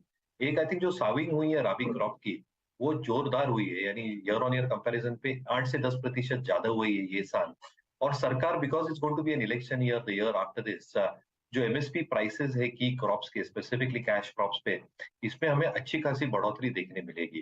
तो आई थिंक जो रूरल डिस्क्रिशनरी इनकम्स है, ये अच्छे खासे बढ़ने की हम उम्मीद लगाए बैठे हैं। बजट में भी शायद रूरल इंडिया की तरफ जो हमेशा फोकस है, झुकाव रहा है, जो डबलिंग हम फार्मर्स इनकम की आप बात करते आ रहे हैं, वहां पे सिग्निफिकेंट एलोकेशंस हो सकते हैं सब्सिडीज के तौर पे और अदरवाइज, जो फार्मर इनकम को सपोर्ट करेंगे और डिस्क्रिशनरी स्पेंडिंग को सपोर्ट करेंगे। तीसरा, काफी कंपनीज जैसे एचयूएल ने हमारे प्रेजेंटेशन में कहा था कुछ क्वार्टर्स पहले, मेनी इंडियाज इन इंडिया, तो आई थिंक हर एक मार्केट को अलग तरीके से एफएमसीजी कंपनीज देख रही है। हर एक प्रोडक्ट प्राइसिंग और ग्रामेज वाइज अलग रहता है, रूरल, सेमी अर्बन और अर्बन मार्केट्स के लिए। तो मुझे लगता है आई थिंक रूरल रिकवरी Q4 के बाद स्टार्ट होनी चाहिए। Margin should play out very very positively, और volume growth plus price growth का जो एक ऑपरेटिंग लेवरेज का एक तड़का लगता है एफएमसीजी कंपनीज को, वो Q4 ऑनवर्ड्स दिखने लगेगा। अगर मार्केट्स वॉलेटाइल रहे तो एक डिफेंसिव सेक्टर भर के भी आ सकता है, तो बिल्कुल फोकस पे रखना चाहिए। लीडरशिप स्टॉक्स हम हमेशा मानते हैं ओनिल में कि ध्यान रखना चाहिए, HUL की पिवट लेवल 27 के आसपास है, इस पे जरूर ध्यान चलिए दें। समझ गए। HUL पर ध्यान देना है, मयूरेश जी की पिक है। अब एक काम करते हैं, एक और एक्सपर्ट को जोड़ लेते हैं हमारे साथ, और काफ़ी मतलब ट्रैक करते हैं स्पेस को, और काफ़ी जाना माना नाम है स्पेस के लिए। नुवामा के एग्जीक्यूटिव डायरेक्टर हमारे साथ हैं अवनीश रॉय। अवनीश जी, गुड आफ्टरनून। तो ये जो रैली हो रही है FMCG में, आपको लग रहा है कि ये इसमें लेग्स हैं, खासतौर से जिस तरीके से इनपुट कॉस्ट पर थोड़ा सा एक हमने देखा है कि थोड़ा सा कमी आई है, और ओवरऑल शायद डिमांड भी थोड़ी पिकअप हुई है। मैरिको की भी अपडेट्स हमने देखे थे। इस स्पेस में अभी दम है क्या? नमस्कार, धन्यवाद। हाँ, इस स्पेस में अभी दम है, क्योंकि Q4 से क्या होगा कि वॉल्यूम ग्रोथ में भी फर्दर रिकवरी आएगा। अभी क्या हो रहा है, रूरल में कोई रिकवरी नहीं है। Q3 का जो रिजल्ट अपडेट्स आ रहा है, जो मैरिको का, GCPL का, डाबर का भी आएगा, इसमें ये नहीं है कि रूरल रिकवरी स्टार्ट हो गया है। तो रूरल रिकवरी बेस इफेक्ट के कारण थोड़ा सा बेटर लग रहा है। सो नीलसन का अगर हम नंबर देखेंगे लास्ट 6 मंथ्स का, उसमें रूरल वॉल्यूम डिक्लाइन हो रहा था 8 से 9% FMCG के लिए। अब लास्ट 2 महीने बेस इफेक्ट के कारण, क्योंकि लास्ट ईयर यही टाइम पे रूरल स्लोडाउन स्टार्ट हुआ था, तो उसके कारण अब डिक्लाइन जो है 4 to 5% हो गया, लेकिन अभी भी डिक्लाइन है। लेकिन हमको लगता है कि डेफिनेटली बहुत सारे कारण हैं कि अभी और ये स्टॉक्स चलेंगे। हमको Hindustan Unilever, Britannia, Nestle, GCPL सबसे अच्छा लगता है, लेकिन बाकी कंपनीज को भी फायदा होगा। ये पहला क्वार्टर होगा, दिसंबर क्वार्टर, जब मार्जिन में एक्सपेंशन है। लेकिन क्या होगा कि प्रमोशंस बढ़ जाएंगे इन Q4, मार्जिन एक्सपेंशन फिर भी रहेगा। FMCG में कभी नहीं होता है कि रॉ मटेरियल कम हो जाए तो पूरा पास ऑन, ये कभी भी नहीं होता। ये हमने पहले टी कंपनीज में देखा था, टाटा कंज्यूमर का अच्छा मार्जिन एक्सपेंशन हुआ था 2-3 क्वार्टर पहले, 1 साल के लिए। अब हो रहा है सोप कंपनीज, बिस्किट कंपनीज और नूडल्स के लिए भी, because palm oil has corrected.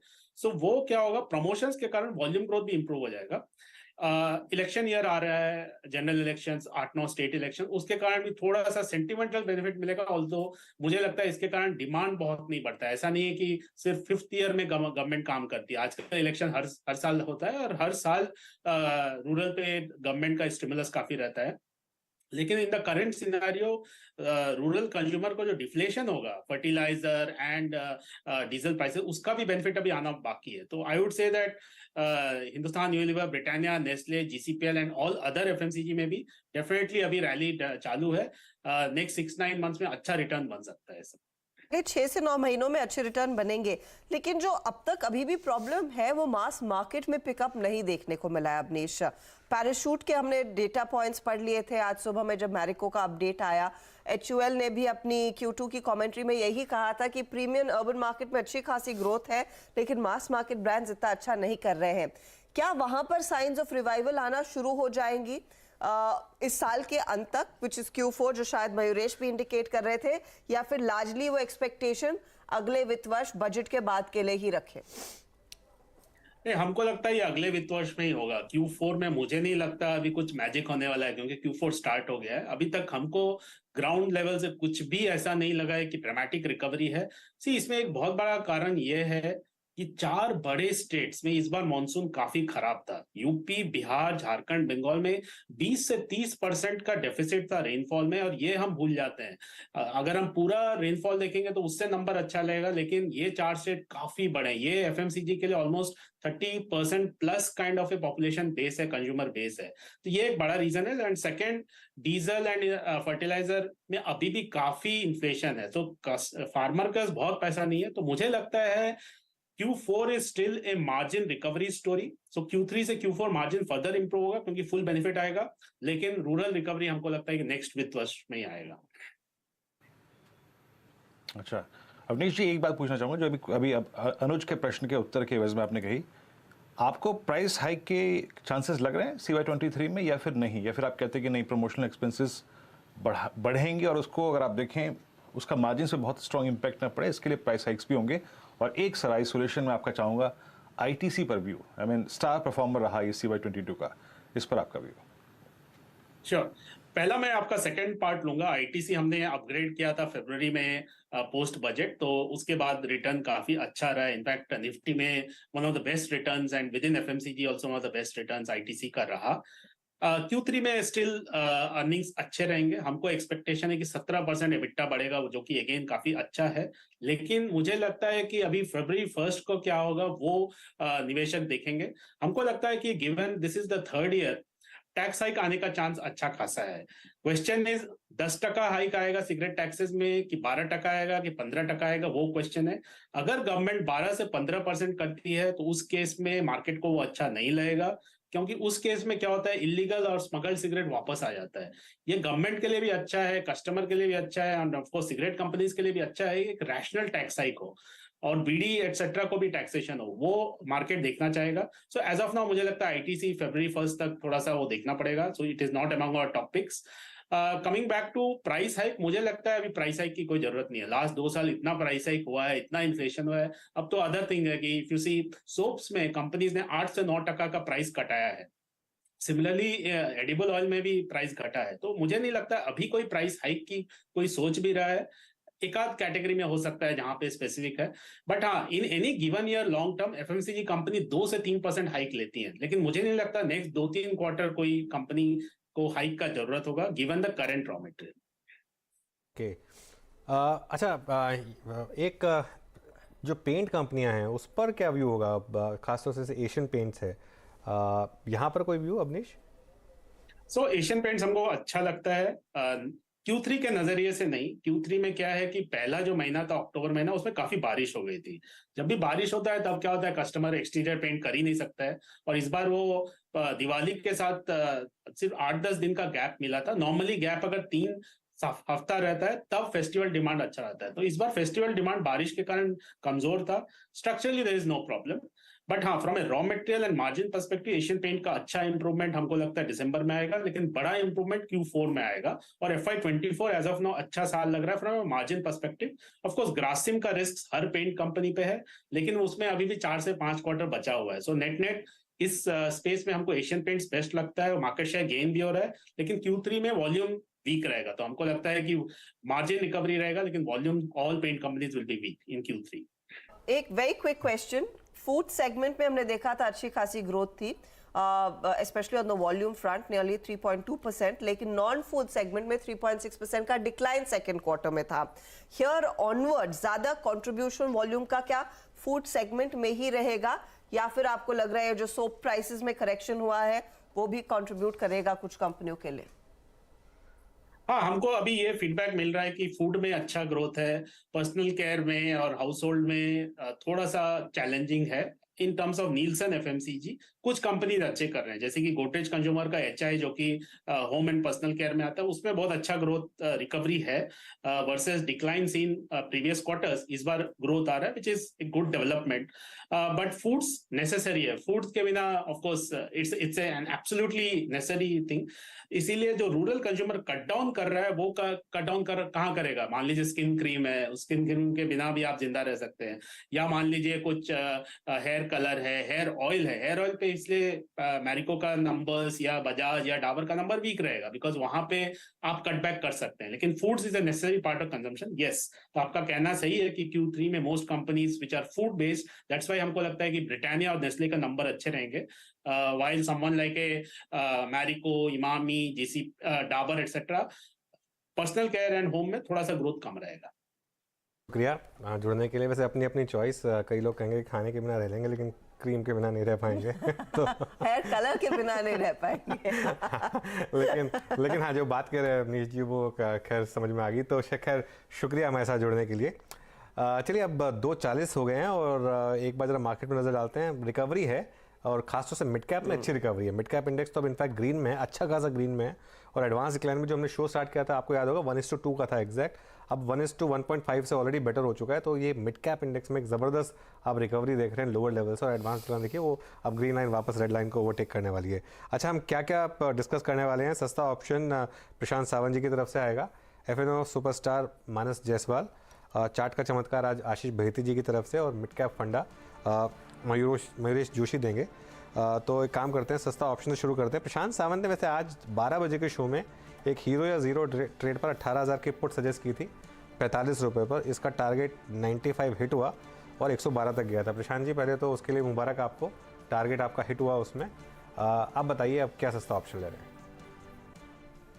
Ji overall मेरी राय है कि एक जो सेक्टर जहाँ पे वॉच है और मुझे लग रहा है जो अच्छी तरह से चल सकता है वो है मेटल सेक्टर।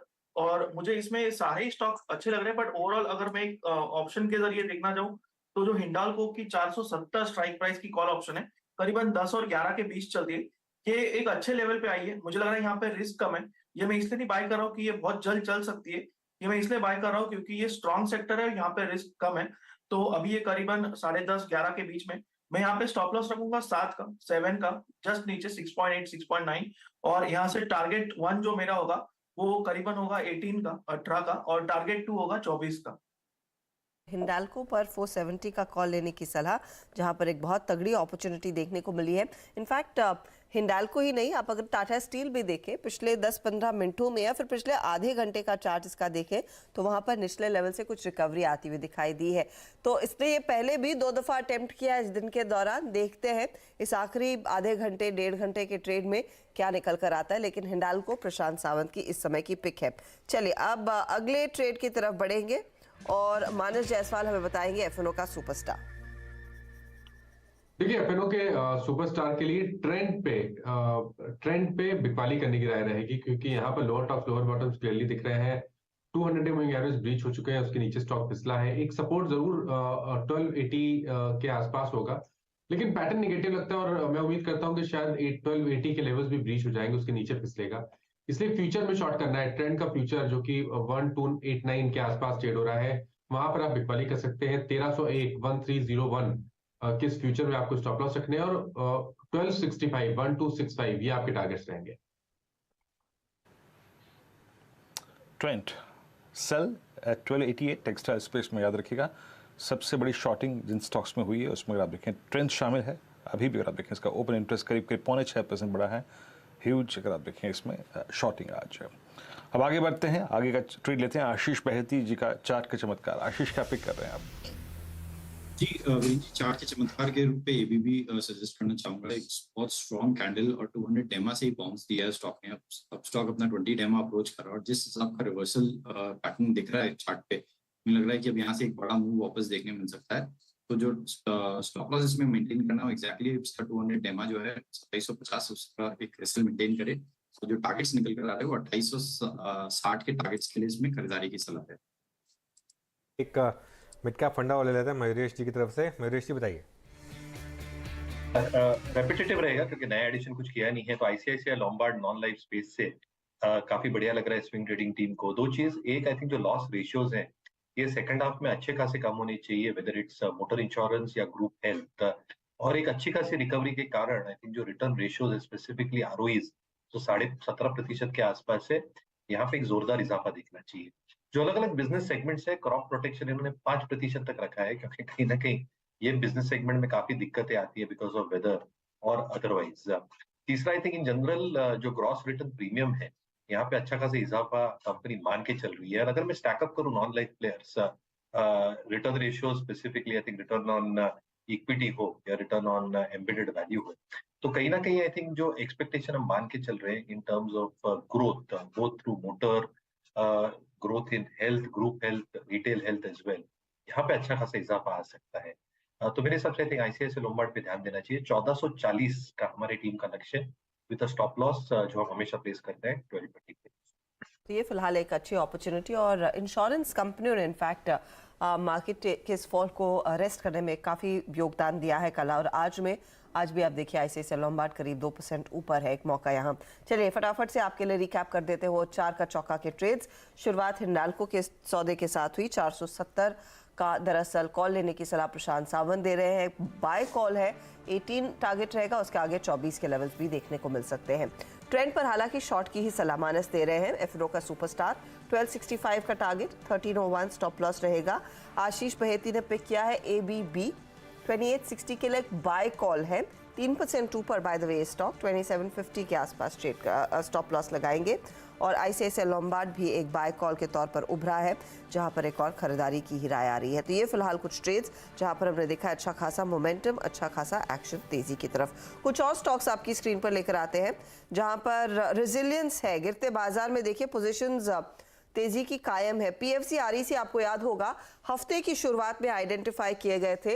इनफैक्ट पीएफसी मुझे याद है सोमवार को मयूरेश का ही पिक था फंडामेंटल्स के आधार पर।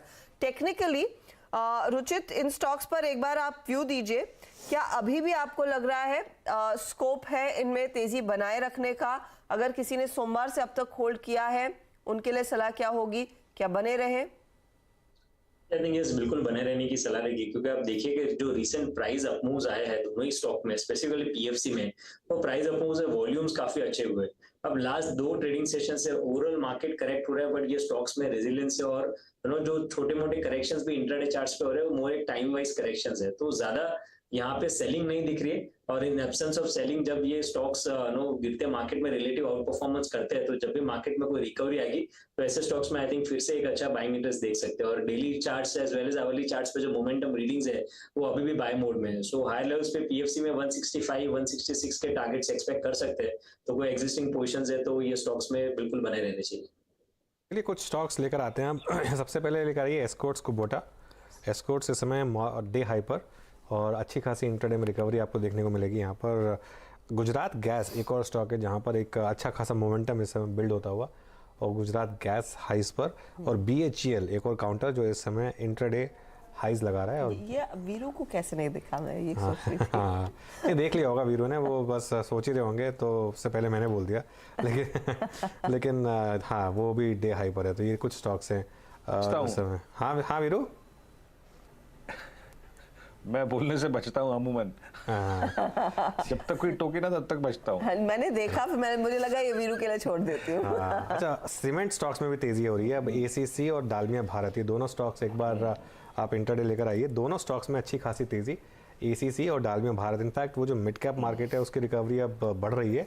इंडेक्स अब करीब 100 पॉइंट ऊपर। तो देखिए आज मार्केट में भले इंडेक्स लेवल पर ब्रेकडाउन हुआ हो, लेकिन उस ब्रेकडाउन को ब्रेड्थ ने सपोर्ट नहीं किया और उस ब्रेकडाउन को पोर्टफोलियोज ने सपोर्ट नहीं किया है। तो फिर वही बात, अगर हम किसी तरीके से 17,967 के ऊपर बंद हो गए तो शायद बुल्स को लगेगा कि एक दिन बचा लिया उन्होंने। और बैंक निफ्टी पे वो 42,400 वाली जो हमारी लक्ष्मण रेखा है उससे ऊपर ही है, 42,520 पर इस समय।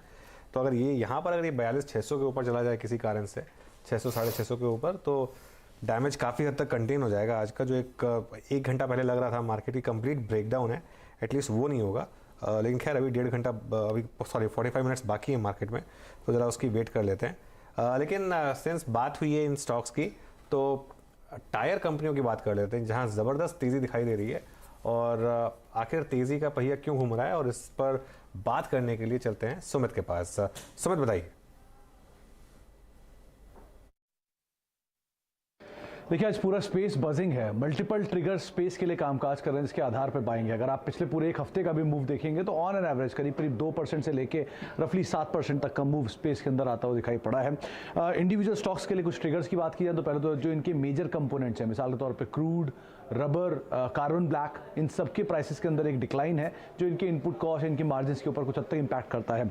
रबर की कीमतें करीब 24% के आसपास का डिक्लाइन दिखा चुकी हैं। 2 दिनों में क्रूड के अंदर करीब 10% के आसपास का एक डिक्लाइन आता हुआ दिखाई पड़ा है। रबर के प्राइसेस में हमें हायर लेवल से कुछ बिकवाली देखने को मिली है, और ये दोनों ही मिलाकर रफली 70% के आसपास का हिस्सा जो है इनकी कॉस्ट का कंपोज करते हैं। इसके अलावा कार्बन ब्लैक की कीमतों में भी कुछ एक डिक्लाइन है। ये इनकी इनपुट कॉस्ट का करीब 14% के आसपास का हिस्सा कंपोज करता है। तो करीब 84% के आसपास की जो कॉस्ट है वो ईज आउट होते हुए दिखाई पड़ी है बीते हाल फिलहाल के कुछ एक सत्रों के दौरान ही। तो वो इंपैक्ट कर रही है कंपनियों के मार्जिन्स को लेकर भी। दूसरी तरफ जो एक आंकड़े आपकी स्क्रीन पर आएंगे जहां पे आप रबर की प्राइसेस के अंदर इंपैक्ट देखेंगे। सितंबर में जहां ये दाम करीब 14,390 रुपए पर 100 किलो के आसपास थे, वो डिक्लाइंस लेते लेते अब करीब 13,767 रुपए पर 100 किलो के आसपास पहुंच चुके हैं। तो एक स्टीप फॉल रबर की प्राइसेस में वो इंपैक्ट कर रहा है कंपनियों के मार्जिन्स को लेकर भी। दूसरी तरफ स्पेस के जो वैल्यूएशन थे वो भी थोड़े बेटर साइड पर थे। मिसाल के तौर पे अगर आप अपोलो को देखेंगे, बालकृष्ण को देखेंगे या फिर गुडियर को देखेंगे, करीब 20 से लेकर 25 के मल्टीपल पे या फिर मेजरली 30 के मल्टीपल पे कामकाज कर रहे हैं, जहां पे एक अच्छी डिविडेंड यील्ड भी है। गुडियर जैसे स्टॉक की करीब 8 से 9% के आसपास की डिविडेंड यील्ड भी है। तो इसको बाजार ने भी पिकअप किया और इसका भी एक इंपैक्ट आता हुआ दिखाई पड़ रहा है कि पूरा स्पेस बज कर रहा है। तो आप मेजरली वैल्यूएशन समरी कह लीजिए, इनपुट कॉस्ट का इंपैक्ट कह लीजिए, बीट एंड डाउन स्पेस कह लीजिए, जिसके दम पर एक मूव बनता हुआ दिखाई पड़ रहा है और आज एक अच्छी तेजी के साथ पूरा स्पेस कामकाज कर रहा है। जी हाँ, अगर आप देखें चाहे ऊपर नीचे दाएं बाएं जहां देख लीजिए आज टायर में तेजी ही तेजी। बालकृष्ण इंडस्ट्रीज याद रखिएगा, आज सुबह इनफैक्ट कॉल भी थी, शामिल था कॉल्स में। 20 सितंबर के बाद 20 सितंबर 2021 से लेकर आ रही फॉलिंग चैनल ऊपर की तरफ बाइसेक्ट होती हुई। मानस ध्यान दीजिएगा प्लीज। एमआरएफ को छोड़ते हैं, अगर आप देखिए काफी भारी स्टॉक है। सीएट कैश का स्टॉक है और लेकिन पैटर्न बहुत शानदार है। आई मीन 1664 और अपने क्रिटिकल एवरेजेस को रिस्पेक्ट देता हुआ, और अपोलो की तो खैर बात ही क्या कहें, आपकी और मेरी कई बार इस पर बात हुई है। शानदार स्ट्रक्चर और एक ये इस पैटर्न का सक्सेस रेशो इस पे काफ़ी स्ट्रांग है। एक स्ट्रांग मूव, 3 दिन का रिट्रेसमेंट और फिर फाइनली अगर आप देखें उसके बाद जो पुल बैक आता है वो प्रीवियस हाई को क्रॉस कर देता है। मानस, अभी भी किसी स्टॉक पे राइड करना हो टायर स्पेस में, आपका प्रेफर्ड पिक क्या होगा? तो देखिए, सबसे बढ़िया तो डेफिनेटली अपोलो टायर्स लगता है, और मैंने इस पे पहले भी बात की है। और उसका रीजन ये है कि देखिए 330 का जो एक बहुत अहम रेजिस्टेंस था, स्टॉक ने उसको ब्रीच किया है। हाई टॉप हायर बॉटम लगातार देखने को मिले, और आज का जो ब्रेकआउट है वो अहम है, क्योंकि 15 दिनों के कंसोलिडेशन के बाद ये ब्रेकआउट देखने को मिला है। तो खरीदारी करने की ही सलाह रहेगी, लेकिन कॉल ऑप्शन ही खरीदेंगे। 340 वाला कॉल ऑप्शन जो कि 9 रुपए पे ट्रेड हो रहा है अपोलो टायर्स का, वहां पर खरीदारी करिए। 4 रुपए 90 पैसे के स्टॉप लॉस से खरीदारी करिए 20 रुपए के टारगेट के लिए। चलिए ठीक है, तो ये इस समय अपोलो टायर्स पर कॉल, आज का टॉप F&O गेनर। एक काम करते हैं, एक छोटा सा ब्रेक ले लेते हैं, ब्रेक लेकर आएंगे और उसके बाद बात करेंगे इस साल के आउटलुक के लिए। हमारे साथ दिनशो ईरानी जी मौजूद होंगे, उनसे बात करेंगे इस छोटे से ब्रेक के बाद।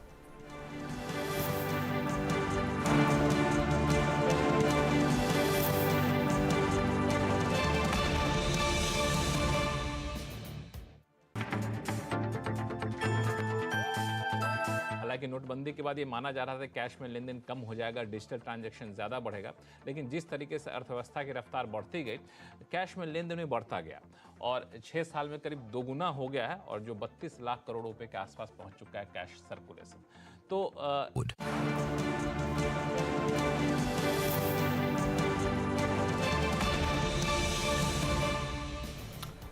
चलिए दिनशो ईरानी जी को जोड़ लेते हैं हमारे साथ। हीलियोस इंडिया के CEO हैं और हमारे साथ चैनल पर लगातार जुड़ते हैं और हमें अपना टाइम देते हैं। दिनशो जी, गुड आफ्टरनून। सबसे पहले तो नववर्ष की शुभकामनाएं। इस साल का हमारा ये पहला इंटरेक्शन है। 2023 कैसे लग रहा है आपको? धन्यवाद आपके शो पर आमंत्रित करने के लिए, और आपको और आपके दर्शकों को भी 2023 की शुभकामनाएं।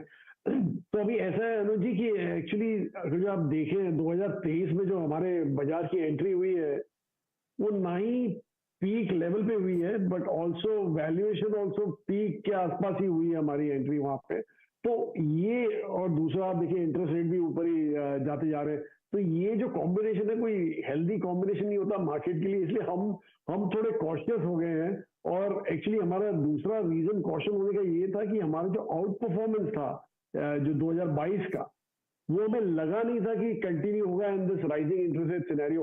तो इसलिए हमने बोला कि थोड़ा बैकफुट पे रहिए, थोड़ा बाजार को थोड़ा डाइजेस्ट करने दीजिए गेन्स। और हमें यही लग रहा है कि यहाँ से अगले 2 क्वार्टर एटलीस्ट आपका कंसोलिडेशन लेवल पे ही निकल जाएगा, होपफुली ±5% के आसपास यहाँ पे घूमना चाहिए मार्केट को। के बाद क्या तेजी आएगी या मंदी आएगी उसके बाद? मैं क्या 2 क्वार्टर का कंसोलिडेशन, चलिए ठीक है मैं समझ गया, लेकिन उसके बाद तेजी या मंदी? हाँ जी, उसके बाद तो जोरों की तेजी। हमें तो यही लगता है कि एक्चुअली जैसे हमने पहले भी बोला था कि इंडिया एक ओहदे पे जो पहुंच गया है अभी, उस ओहदे से निकालना बहुत ही मुश्किल रहेगा। बिकॉज आप देखिए कि हम 5वीं सबसे बड़ी इकोनॉमी है दुनिया की, और हमें तो ये लगता है कि अगले 5-6 साल में हम प्रॉब्ली तीसरी सबसे बड़ी हो जाएंगे in the world, 3rd largest in the world. तो आई मीन जर्मनी को रिप्लेस कर देंगे, जापान को एक 2028-29 में रिप्लेस कर देंगे। तो इसके चलते ऐसे लगता है कि ये जो हमारी साइज होगी और जो हमारी ग्रोथ होगी वो इग्नोर नहीं कर सकती दुनिया, और उसके चलते ना ही आप FPI का इन्फ्लो देखेंगे बट ऑल्सो FDI का इन्फ्लो देखेंगे, और उसके चलते तो बहुत ही बढ़िया लगता है। इसलिए गोइंग फॉरवर्ड बहुत ही बढ़िया है, लेकिन ये जो शॉर्ट टर्म है वहां पे थोड़ा संभलना पड़ेगा। पेन देखने को मिल ही रहा है और आज कई सारे एक्सीडेंट्स देखने को मिले हैं। The larger boys Bajaj finance, Finserv में जिस तरह के झटके लगते हुए दिखाई दिए हैं। अच्छा, एनबीएफसीज को लेकर इस समय क्या नजरिया रहेगा, क्योंकि जब दिग्गज कंपनियां जो लगातार आउट परफॉर्म कर रही थी उनका quarter on quarter market update सुनकर थोड़ा सा नेगेटिव रिएक्शन देता है तो रिटेल निवेशकों के भी थोड़े से बहुत हाथ पांव ठंडे होने लगते हैं। ये जो भारी करेक्शन देखने को मिला है, क्या ये एक सिग्नल है कि परहैप्स इनके glory days are coming to an end, या फिर बस एक एबरेशन है और एक कारण चाहिए था इन स्टॉक्स में पोजीशंस काटने की? यशवी जी, देखिए एक्चुअली हम जो आपने स्टॉक की जिसका नाम लिया, हम तो काफी नेगेटिव बैठे थे वो स्टॉक पे पहले से। इनफैक्ट हमारे पास लॉन्ग शॉर्ट फंड है तो आप खुद डिराइव कर लीजिए कि वहां पे क्या पोजीशन होगी हमारी उस पर्टिकुलर स्टॉक में। तो एक्चुअली वैल्यूएशन का भी कुछ आपको थोड़ा रिस्पेक्ट करना पड़ता है, क्योंकि अगर जो देखिए जिस अपने स्ट्रेस्ड वैल्यूएशन है 7 times book, 6 times book forward, वो भी 1 या 2 ईयर फॉरवर्ड बुक की बात हो रही है, तो उसमें सस्टेन करना, या तो आपके growth has to be phenomenal to sustain that, and इसलिए हमें यही लगा कि यहाँ पे तो बहुत ज्यादा हो गया और इसलिए ये पर्टिकुलर काउंटर में हमें कंफर्ट नहीं था, तो हमारा तो पोजीशन ही नहीं था वहाँ पे, उल्टा नेगेटिव ही था वहाँ पे। सो उसके चलते आप जो आपने एनबीएफसी की बात की, कंज्यूमर फेसिंग एनबीएफसी आज की तारीख में, इसलिए मैं वही बोला आपको कि अगले 2 क्वार्टर जहाँ पे आप देखेंगे कि इन्फ्लेशन जो है इंडिया में तो खैर कंट्रोल में आ जाएगा, लेकिन ग्लोबली थोड़ा ऊपर ही रहेगा, तो उसके चलते कंजम्पशन में थोड़ा एक बैकफुट में आपको जा सकते हैं आप यहाँ पे। इसीलिए ये सब जहाँ पे स्ट्रेच वैल्यूएशन है और ग्रोथ ज्यादा दिख नहीं रही है, वहां पे आपको कॉशन बरतना पड़ेगा, तो वो तो गिवन है। थोड़ा सा और कॉशन देखने को मिलेगा और शायद कुछ और करेक्शन भी जायज है। क्या ये लेकिन सिर्फ वैल्यूएशन करेक्शन है या फिर आपको लग रहा है वो नंबर वाइज भी कुछ और करेक्शन आता हुआ दिखाई देगा, and not specific to Bajaj Finance, क्योंकि क्या आपको लग रहा है ये जो बिजनेस ग्रोथ इतनी एक्सपोनेंशियल देखने को मिली थी, फॉर एन एग्जाम्पल अगर बजाज फाइनेंस का ही बिजनेस आप देखें पिछले 10 सालों में 30-35% तक की ग्रोथ लगातार देना, perhaps that time is coming to an end, लेकिन जब बैंक आज एग्जाम्पल के तौर पर आरबीएल बैंक 20% के ऊपर की ग्रोथ देता है तो उसको लोग सलामी दे रहे हैं। यहाँ पर इस कंपनी के हाथ लोग पीछे खींचते हुए दिखाई दे रहे हैं। Is there something more in the numbers जो अब तक बाजार नहीं देख रहा है, जो पढ़ने लगेगा? जी देखिए, एक तो सैचुरेशन पॉइंट भी होता है कहीं पे जाके कि कहाँ पे जाके आपको लगता है कि अभी ग्रोथ विल टेपर ऑफ, तो यहाँ पे ऐसा लग रहा है कि नंबर ऑफ आप देखिए कस्टमर्स वगैरह बेस उनका 6.5 करोड़ 7 करोड़ के आसपास कस्टमर बेस, अभी ये यूनिक कस्टमर्स कितने ला सकते हैं every quarter to meet that growth. इसलिए मैं ये बोल रहा हूँ कि दोनों का कॉम्बिनेशन रहता है, एक तो ग्रोथ का भी रहता है और ऊपर से वैल्यूएशन का भी रहता है। अगर जो वैल्यूएशन रीजनेबल होते तो ये करेक्शन इतना ज्यादा नहीं होता, बट वैल्यूएशन इतने स्ट्रेस है यहाँ पे कि एक छोटा भी एक्चुअली नंबर इतने खराब नहीं थे अपने स्टैंड अलोन बेसिस पे, पर डिसअपॉइंटिंग थे इन द सेंस कि जो एस्टिमेट था ज्यादा नंबर का वो नहीं आया, और उसके चलते जो मार पड़ी है वो स्टॉक को was mainly because of the stretch valuation. तो वही आपको कॉम्बिनेशन देखना पड़ेगा। और आपने बोला बैंक्स में जो दिखाता है अच्छा नंबर दिखाता है, वहां पे भी वैल्यूएशन देख के ही काम होता है कि अगर जो प्राइस टू बुक रीजनेबल है तो ही आपका बैंक में थोड़ा सस्टेनेबिलिटी आएगी, अगर जो नंबर अच्छे आए तो और आप देख लीजिए एचडीएफसी बैंक को देख लीजिए, जब 20-25% ग्रोथ दिखाते थे, 30% दिखाते थे इनफैक्ट, तब उनका प्राइस टू बुक कितना बढ़िया हुआ करता था। लेकिन अभी since the growth has come off, उनका price to book also has become reasonable, had come to reasonable levels as such। तो ये सब तो जैसे होता है दुनिया का काल चक्र होता है, वैसे ये हमारे मार्केट का भी रहता है, तो आई थिंक वही है। तुषार सर, जब आप इस मंच पे आए उससे पहले हम एफएमसीजी पे डिस्कशन कर रहे थे और उस डिस्कशन में काफ़ी हद तक रूरल इंडिया, रूरल इनकम और बजट पर्सपेक्टिव से, इलेक्शन पर्सपेक्टिव से रूरल इंडिया पे बात हुई। आपसे पूछना चाहूँगा कि बजट पर्सपेक्टिव से और साथ ही साथ अगर आप देखें इन बजट को अप्रोच करते हुए आप लोगों की शॉपिंग लिस्ट में प्रेफर्ड क्या है? अच्छा, मेरे दिमाग में जो प्रश्न आ रहा था वो आ रहा था टू व्हीलर स्पेस को लेकर। आप लोगों का कुछ कन्विक्शन टू व्हीलर स्पेस में बना है कि नहीं बना है इस वक्त?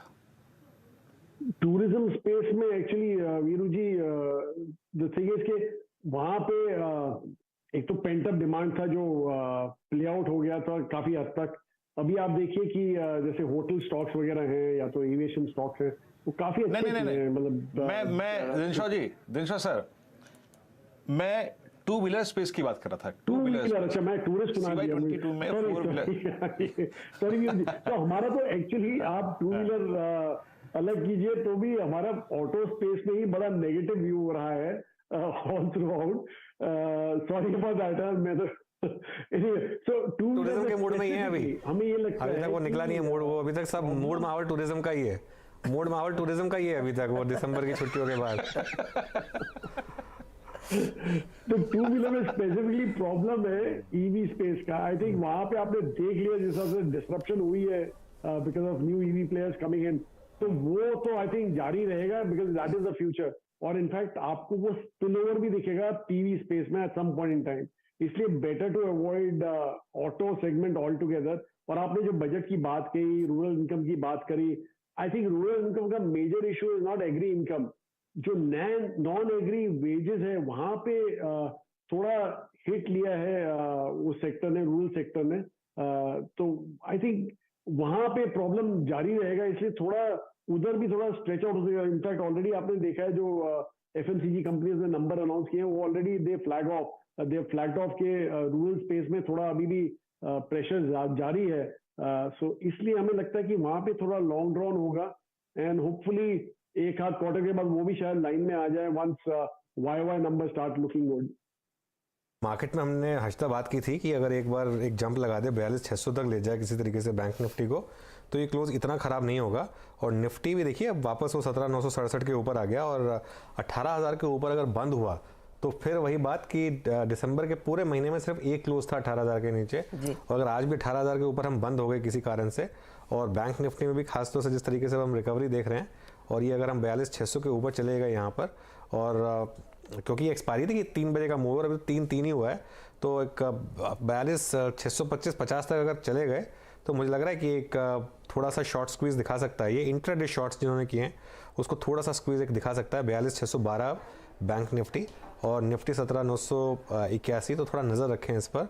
और काफ़ी इंटरेस्टिंग मूव, लास्ट के 5-6 मिनट में ये मूव आया। एक बजरा इस मूव के कंपोनेंट्स भी ले आते हैं, और जिस तरीके से लास्ट के 1 घंटे में जो एक चाल बनी है, कोटक महिंद्रा बैंक ने थोड़ा कंट्रीब्यूट किया है, बैंक निफ्टी की बात हो रही है, HDFC बैंक ने थोड़ा कंट्रीब्यूट किया है, तो ये एक इम्पॉर्टेंट चीज़ है।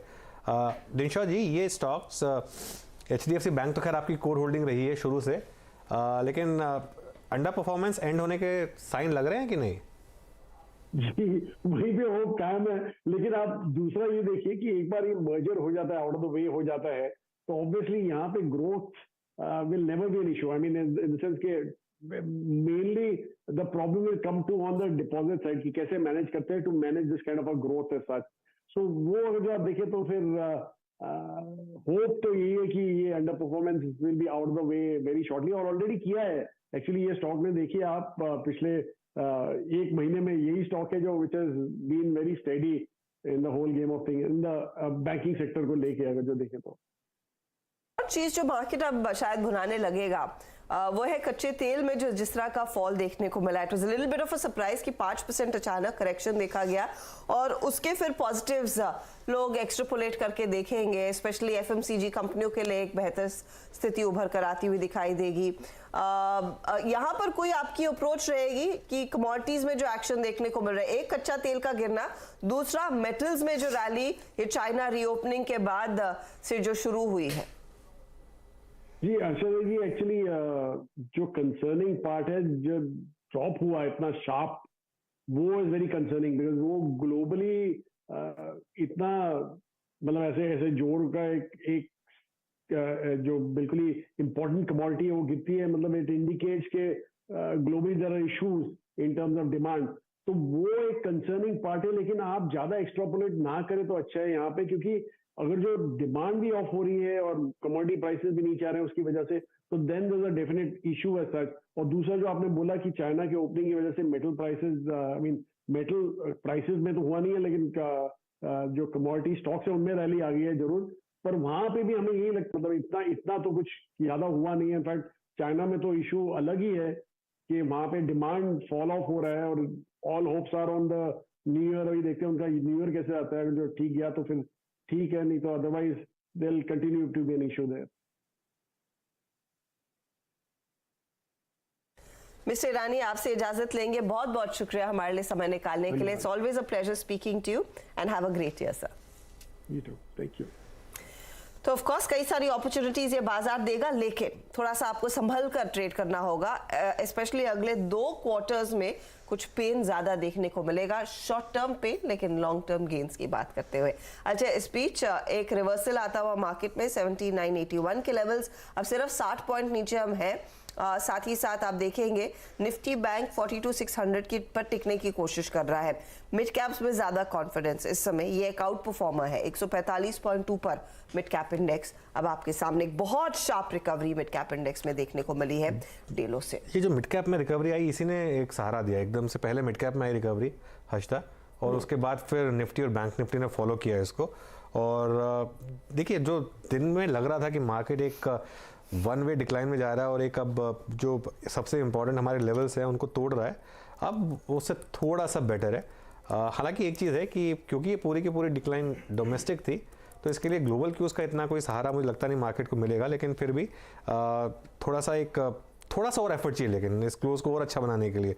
एक बार अगर 18,000 के ऊपर हो जाए हम और 42,700 के करीब चला जाए बैंक निफ्टी, पॉसिबल है क्योंकि एक्सपायरी है, तो वो हो भी सकता है। अगर वो चला गया तो फिर मैं कहूँगा कि फिर तो क्लोज जो है कंसिडरिंग जो दिन में सिचुएशन थी उसके हिसाब से तो बहुत बेटर है। जी हाँ, ऑफ कोर्स।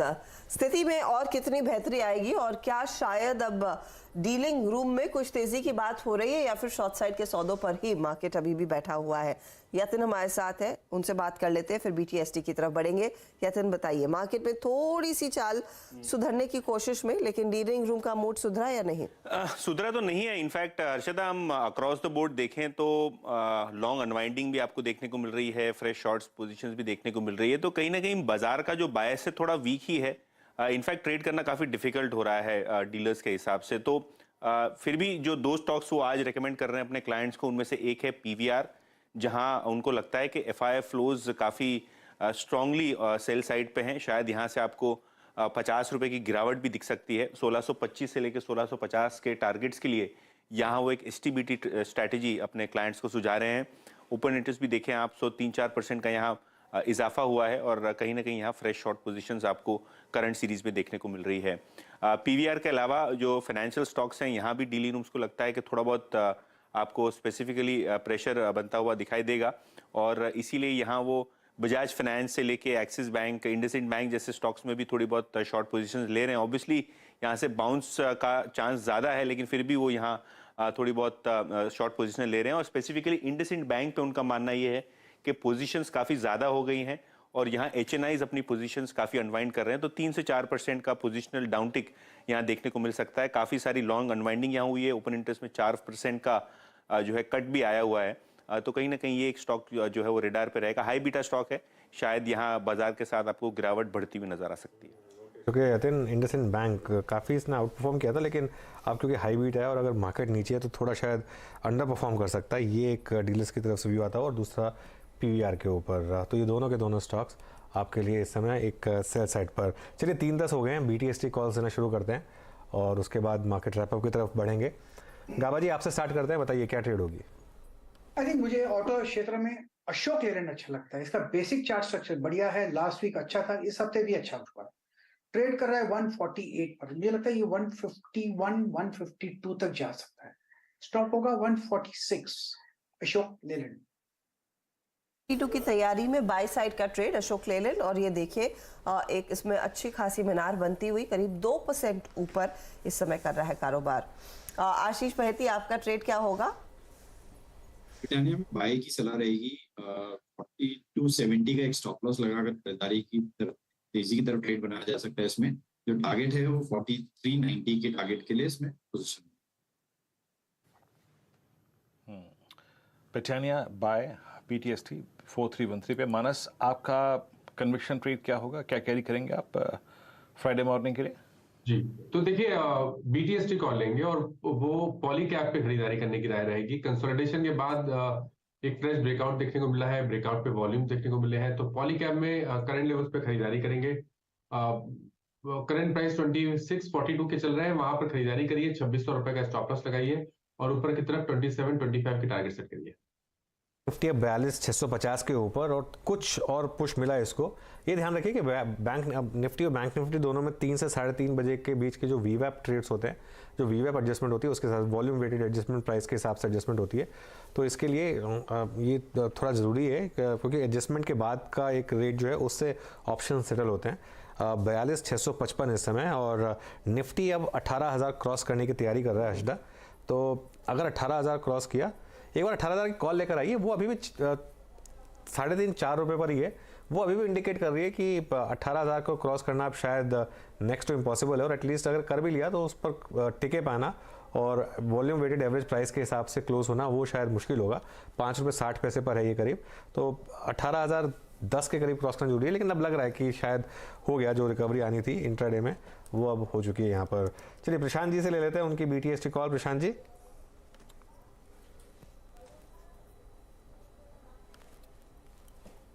प्रशांत, आपका ट्रेड BTST STBT? जी, BTST मुझे लग रहा है कि आज बेस बन चुका है, बट ये कंफर्म तब होगा जब फ्यूचर्स करीबन 18,175 के ऊपर निकल जाए। मैं हमेशा हायर लेता हूँ। तो मुझे लग रहा है कि एक स्टॉक जो मैंने हफ्ते की शुरुआत में रेकमेंड किया था सुबह के शो में, तो वो था जिंदाल 102 पे। इसी हफ्ते में हम 113 पे ट्रेड कर रहे हैं। BTST के लिए भी मैं रेकमेंड करूंगा 113 114 के बीच में। स्टॉप लॉस मेरा होगा 108 का और मेरा टारगेट होगा 122 का। तो जिंदल 100 में एक अच्छी खासी अपॉर्चुनिटी, 122 के लिए एक मौका आपको मिल रहा है। तेजी करके चले, 122 के टारगेट के लिए एक मौका है। 5.5% तक के गेंस, क्योंकि एक तगड़ा रिवर्सल देखने को मिला है इंडेक्स में। कुछ स्टॉक्स आपकी स्क्रीन पर लेकर आते हैं। एक तो हिंडाल्को था जिसमें एक buy call, timely buy call आया था। आप JSW स्टील देखिए 2% ऊपर आ गया है काउंटर।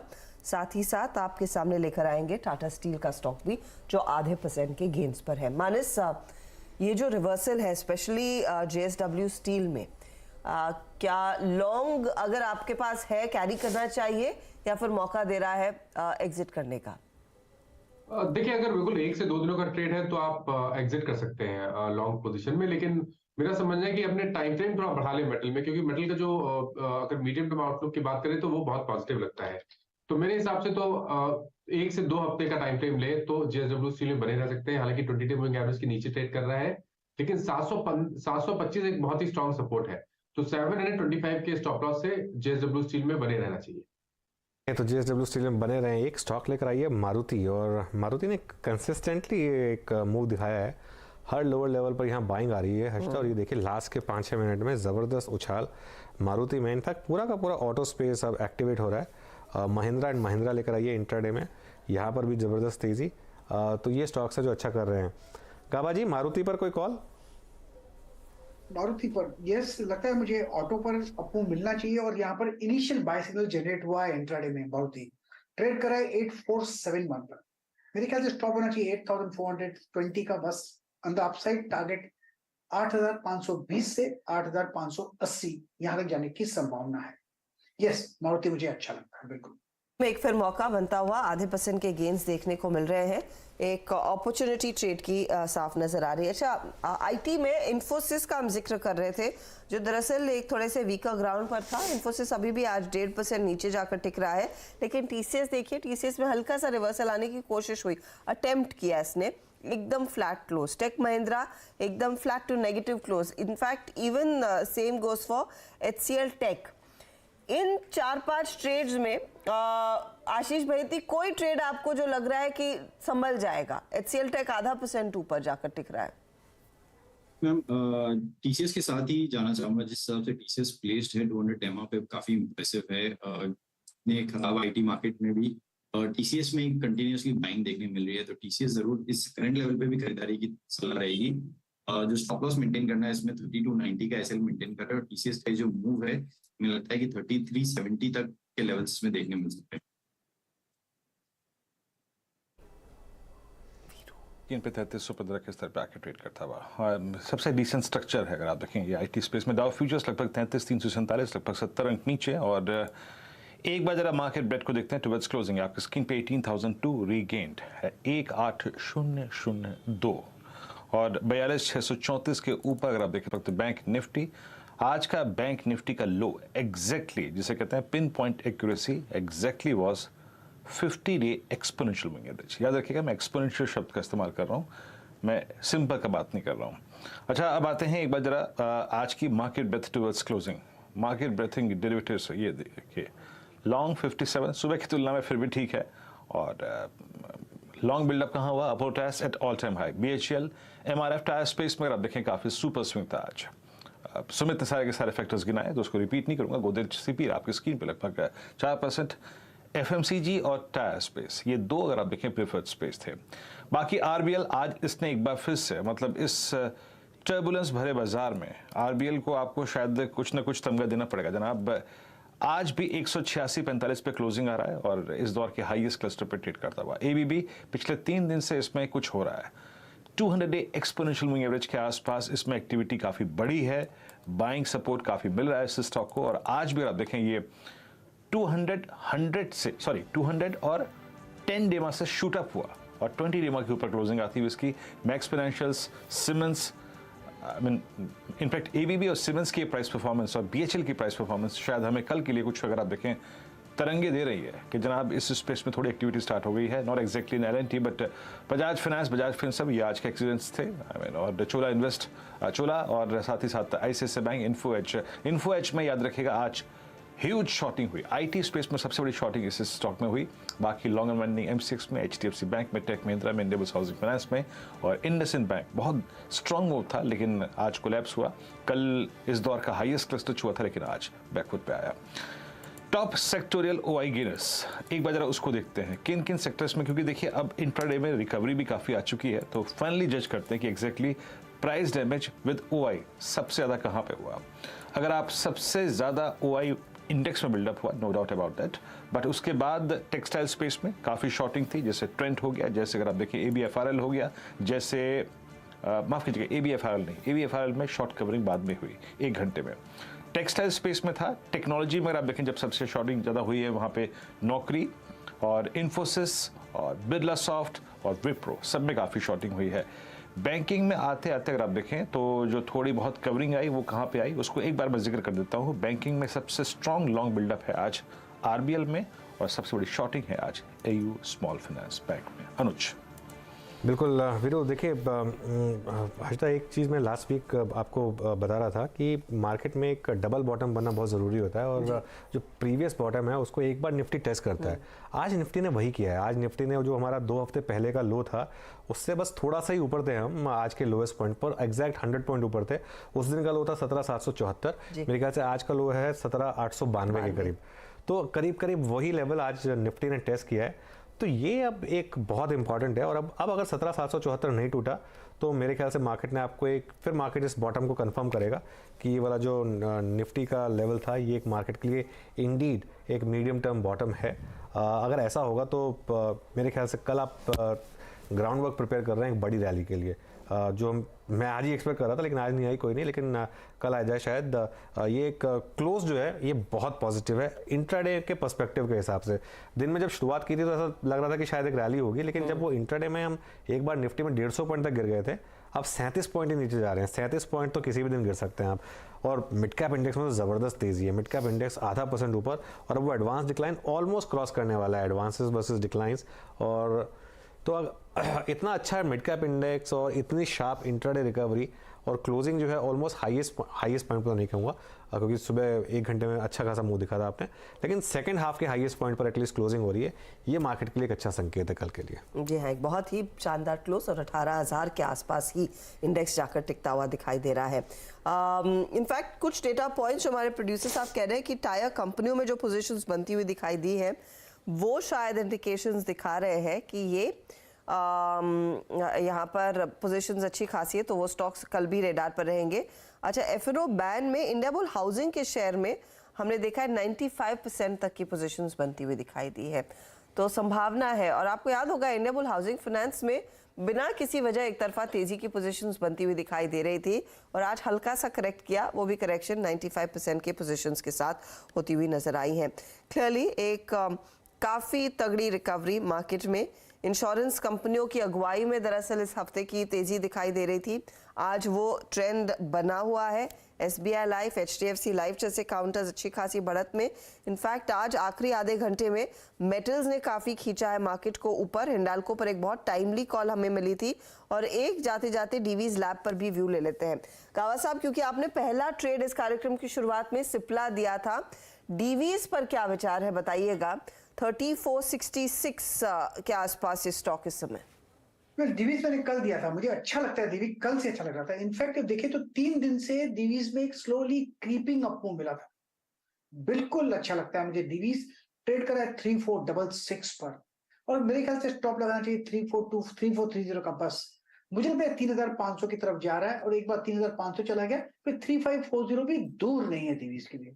इनफैक्ट आप देखा जाए तो आज फार्मा में काफी हद तक एक्टिविटी है। दिवीज पर ध्यान देना चाहिए ऑन द लॉन्ग साइड। देखने को मिली। इनफैक्ट एक्सिस बैंक पर भी एक व्यू ले लेते हैं क्योंकि 951 पर ये सिर्फ 10 पॉइंट दूर है आज के डे हाई, और डे हाई सुबह में हमने देखा था जब मार्केट खुला था, उसके बाद एक तरफा स्लाइड ही देखने को मिला। इस क्लोजिंग को कैसे पढ़ रहे हैं आप मानस इस बैंक के लिए? देखिए, एक्सिस बैंक के पैटर्न बिल्कुल डिफरेंट है। अगर आप दूसरे private banking names ICICI bank, HDFC के पैटर्न की बात करिए और एक्सिस बैंक की बात करिए तो यहाँ एक्सिस बैंक में तो ट्रेंड बहुत पॉजिटिव बना हुआ है। 20 डे मूविंग एवरेज के ऊपर स्टॉक ट्रेड कर रहा है। लोअर लेवल पे बाइंग इंटरेस्ट देखने को मिला है, तो आप अपनी पोजीशन में बने रहिए। 935 के स्टॉप लॉस से आप अपनी पोजीशन में बने रह सकते हैं।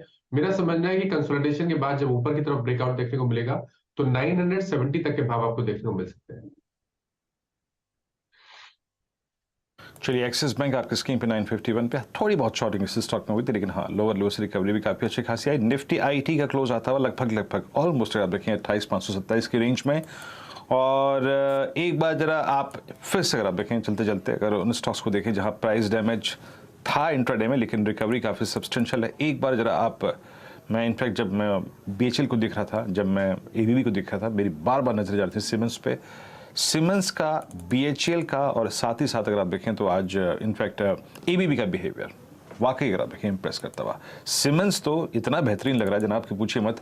एग्जैक्टली लो इसका था 100 एक्सपोनेंशियल मूविंग एवरेज। 50 को बाइसेक्ट किया, देन 10 को बाइसेक्ट किया, देन 20 को बाइसेक्ट किया एंड सुपर क्लोज। सीमेंस का OI एडिशन देखते हैं, बजट प्लीज डायरेक्टर साहब इसका OI एडिशन लिखे आइएगा कैपिटल गुड स्पेस में। सीमेंस का कैपिटल गुड स्पेस में सीमेंस का OI एडिशन है आज कैपिटल गुड्स 3.1 और इस पूरे स्पेस में आप देखें सीमेंस आज OI ले गया अपने साथ। नहीं, याद रखिएगा सीमेंस में OI डिक्लाइन हुआ है। दैट मीन्स यहाँ पे आज एक बड़ा शॉर्ट कवरिंग का कहीं ना कहीं ट्रांच था। उसके बाद ABB short covering, siemens short covering, Cummins India में शॉर्ट कवरिंग। इन तीनों स्टॉक्स में अगर आप देखें OI शेड हुए हैं और सबसे स्ट्रॉन्ग लॉन्ग बिल्डअप कहीं पर हुआ है तो वो है पॉलीकैब 8.8%, साथ ही साथ अगर आप देखें वोल्टास 6.8% और BHL में 4.1%। तो आज कमांडिंग पोजीशन में रहा टायर स्पेस, FMCG और साथ ही साथ अगर आप देखें कैपिटल गुड्स के ये 3 काउंटर। लेट्स चेक L&T की प्लेसमेंट कैसी है, L&T कहाँ पर ट्रेड कर रहा है। पिछले 2 महीने तक काफ़ी स्ट्रॉन्ग स्टेबल, लेकिन L&T भी अगर आप देखें अच्छे पॉइंट पे है। क्यों अच्छे पॉइंट पे है? Exactly above 50 and exactly below 20 day and spending time in this range, एक छोटी सी रेंज के अंदर। आशीष बहती जी, आपका व्यू L&T पर अगर फर्स्ट मूवर एडवांटेज लेना हो तो? जी जी बहुत अच्छा स्ट्रक्चर बना हुआ है। इनफैक्ट L&T एंड सीमेंस दोनों का ही स्ट्रक्चर बहुत अच्छा लग रहा है। L&T में एक करंट लेवल पे तेजी की तरफ ट्रेड बनाया जा सकता है क्योंकि जिस हिसाब का बाइंग इंटरेस्ट ABB, सीमेंस और ये पूरे सेक्टर में देखने मिल रहा है, L&T में भी वैसा बाइंग इंटरेस्ट हमें प्रीएम्प्टिवली ऐसा लग रहा है कि आता हुआ देखने मिल सकता है। तो 2065 का एक SL मेंटेन करे 2065 का ये जो मूव है हमें लग रहा है कि 2120 के लेवल जिसमें आते हुए देखने मिल सकते हैं। और एक स्टॉक जिसमें अच्छा एक्शन है वो है UPL एक बार स्क्रीन पर लेकर आइएगा। 0.5% ऊपर, इधर भी बहुत तगड़ी रिकवरी देखने को मिली। चार्ट आपके स्क्रीन पर है, नेगेटिव टेरिटरी में गया वो और फिर क्या बढ़िया मूव देखने को मिला है। मानस 724 हाई था, अब 720 की एक क्लोज बुरी तो नहीं है, कल भी चलेगा क्या ये? नहीं, मैं समझता हूँ कि अभी थोड़ा वेट करना पड़ेगा हर्षिता जी, क्योंकि करीब 7-8 सेशन से एक ही रेंज में स्टॉक ट्रेड कर रहा है। नीचे की तरफ 708-9 के आसपास सपोर्ट है, ऊपर की तरफ 730-735 के आसपास रेजिस्टेंस है। तो जब तक इस रेंज के बाहर नहीं निकलेगा, आई थिंक यहाँ पर बेहतर रहेगा कि स्टॉक को आप अवॉइड करें। रेंज को ब्रेक नहीं करता है, दूर रहे। बीपीसीएल ने अच्छा मूव दिखाया आज, इनफैक्ट एचपीसीएल का भी हम जिक्र कर रहे थे। ये सरकारी कंपनियों पर अगर आप ध्यान दें, बीपीसीएल आज का परफॉर्मर 2% ऊपर, एनटीपीसी में 2% तक के गेन्स देखने को मिले और कोल इंडिया में आधे % तक की तेजी देखी गई। पावर ग्रिड नहीं चला है।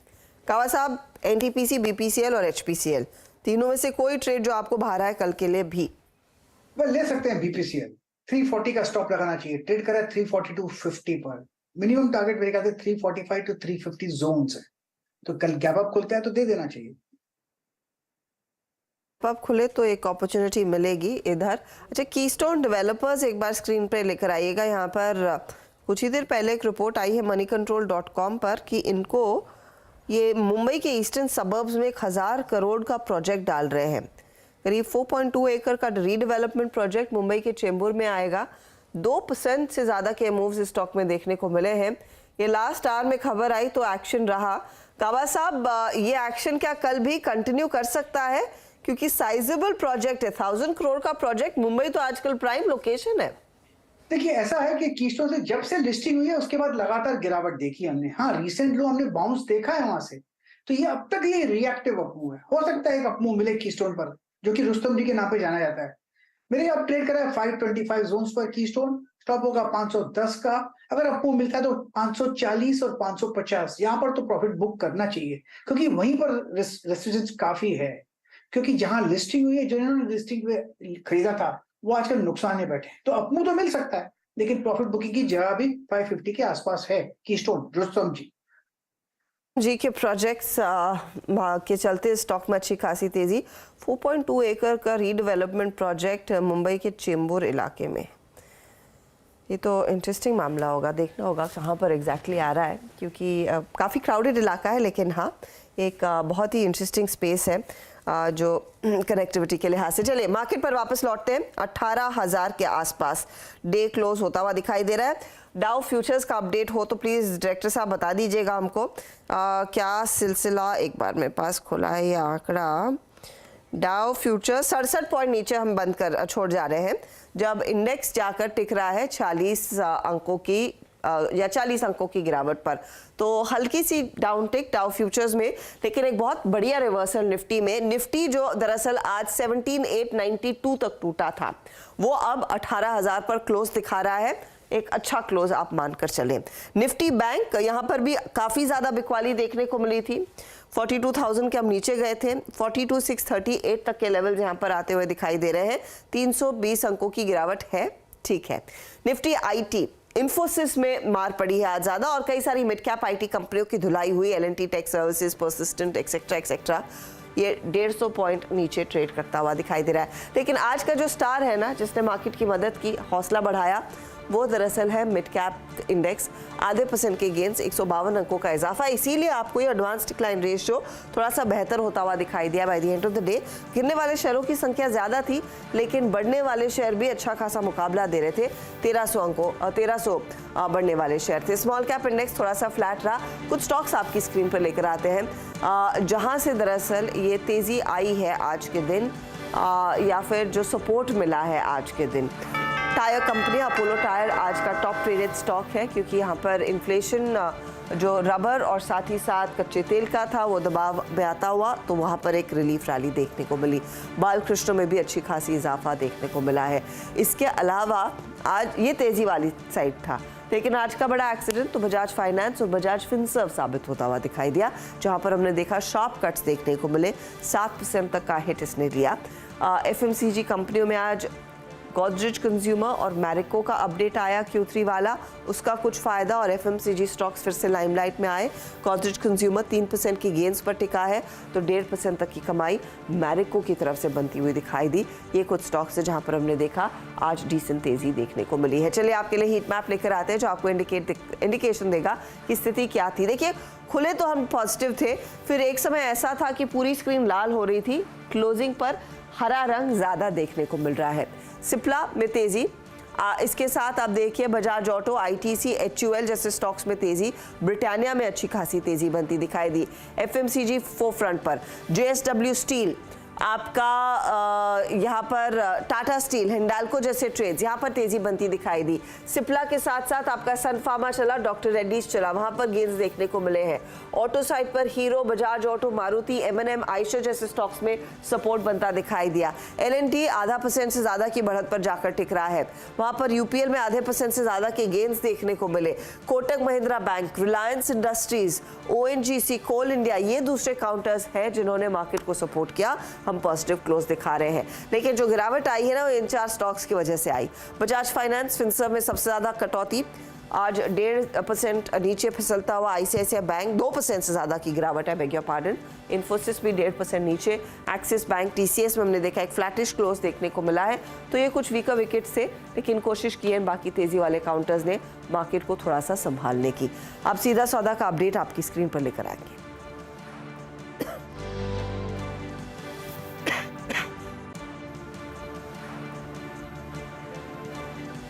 जय हाँ, तो सीधे सौदा की टीम को देखते हैं। आइए आज सुबह आशीष और नीरज जी की टीम में क्या क्या कॉम्बिनेशंस थे और कौन से अगर आप देखें बेस्ट परफॉर्मर रहे। आशीष की टीम आपकी स्क्रीन पे है, यहाँ पे VF इन्वेस्टमेंट्स में अगर आप देखें तो सेल कॉल थी और जिसने अगर आप देखें स्विंग स्ट्रॉन्ग दिया। एरिक्स एग्रो, सुमारी सेरेमिक्स और मैरिको में बाय कॉल थी, जिसने अगर आप देखें अच्छा स्विंग दिया 5, 4 और 2% का। उसके बाद नीरज जी की टीम में यहाँ पे RBL बैंक आज का स्टार प्राइस परफॉर्मर, एक लक्ष्य जिसे कहते हैं ना, सब सिंक हो रहे थे उसके बावजूद एक स्ट्रॉन्ग कॉल, अच्छा काम किया इसने। गोदरेज कंज्यूमर, आज FMCG का दिन भी था, इंटरग्लो एविएशन और साथ ही साथ ब्रिटानिया। आज इनफैक्ट नीरज जी की टीम में FMCG का तड़का था और जो बैंक उन्होंने चुना उसने काफ़ी स्ट्रॉन्ग स्विंग दिया। डाउ फ्यूचर्स को यहाँ छोड़ जाते हैं लगभग 60 से 70 पॉइंट नीचे। आज डैमेज हुआ, FIs के स्ट्रॉन्ग अगर आप देखें, आई थिंक जो एग्जिट्स हुए हैं उसका इंट्राडे में इम्पैक्ट था। उसके बाद अगर आप देखें एक्सपायरी ने अपना कमाल बखूबी दिखाया। बट क्लोजर टू 18,000 निफ्टी को छोड़ जाते हैं। Let's hope for the best के गुरुवार की रात वॉल स्ट्रीट के लिए थोड़ी सी बेहतर हो और फिर होगी आपसे कल मुलाकात फ्राइडे फैक्टर के साथ सुबह 7 बजे मॉर्निंग कॉल में। तब तक के लिए नमस्कार।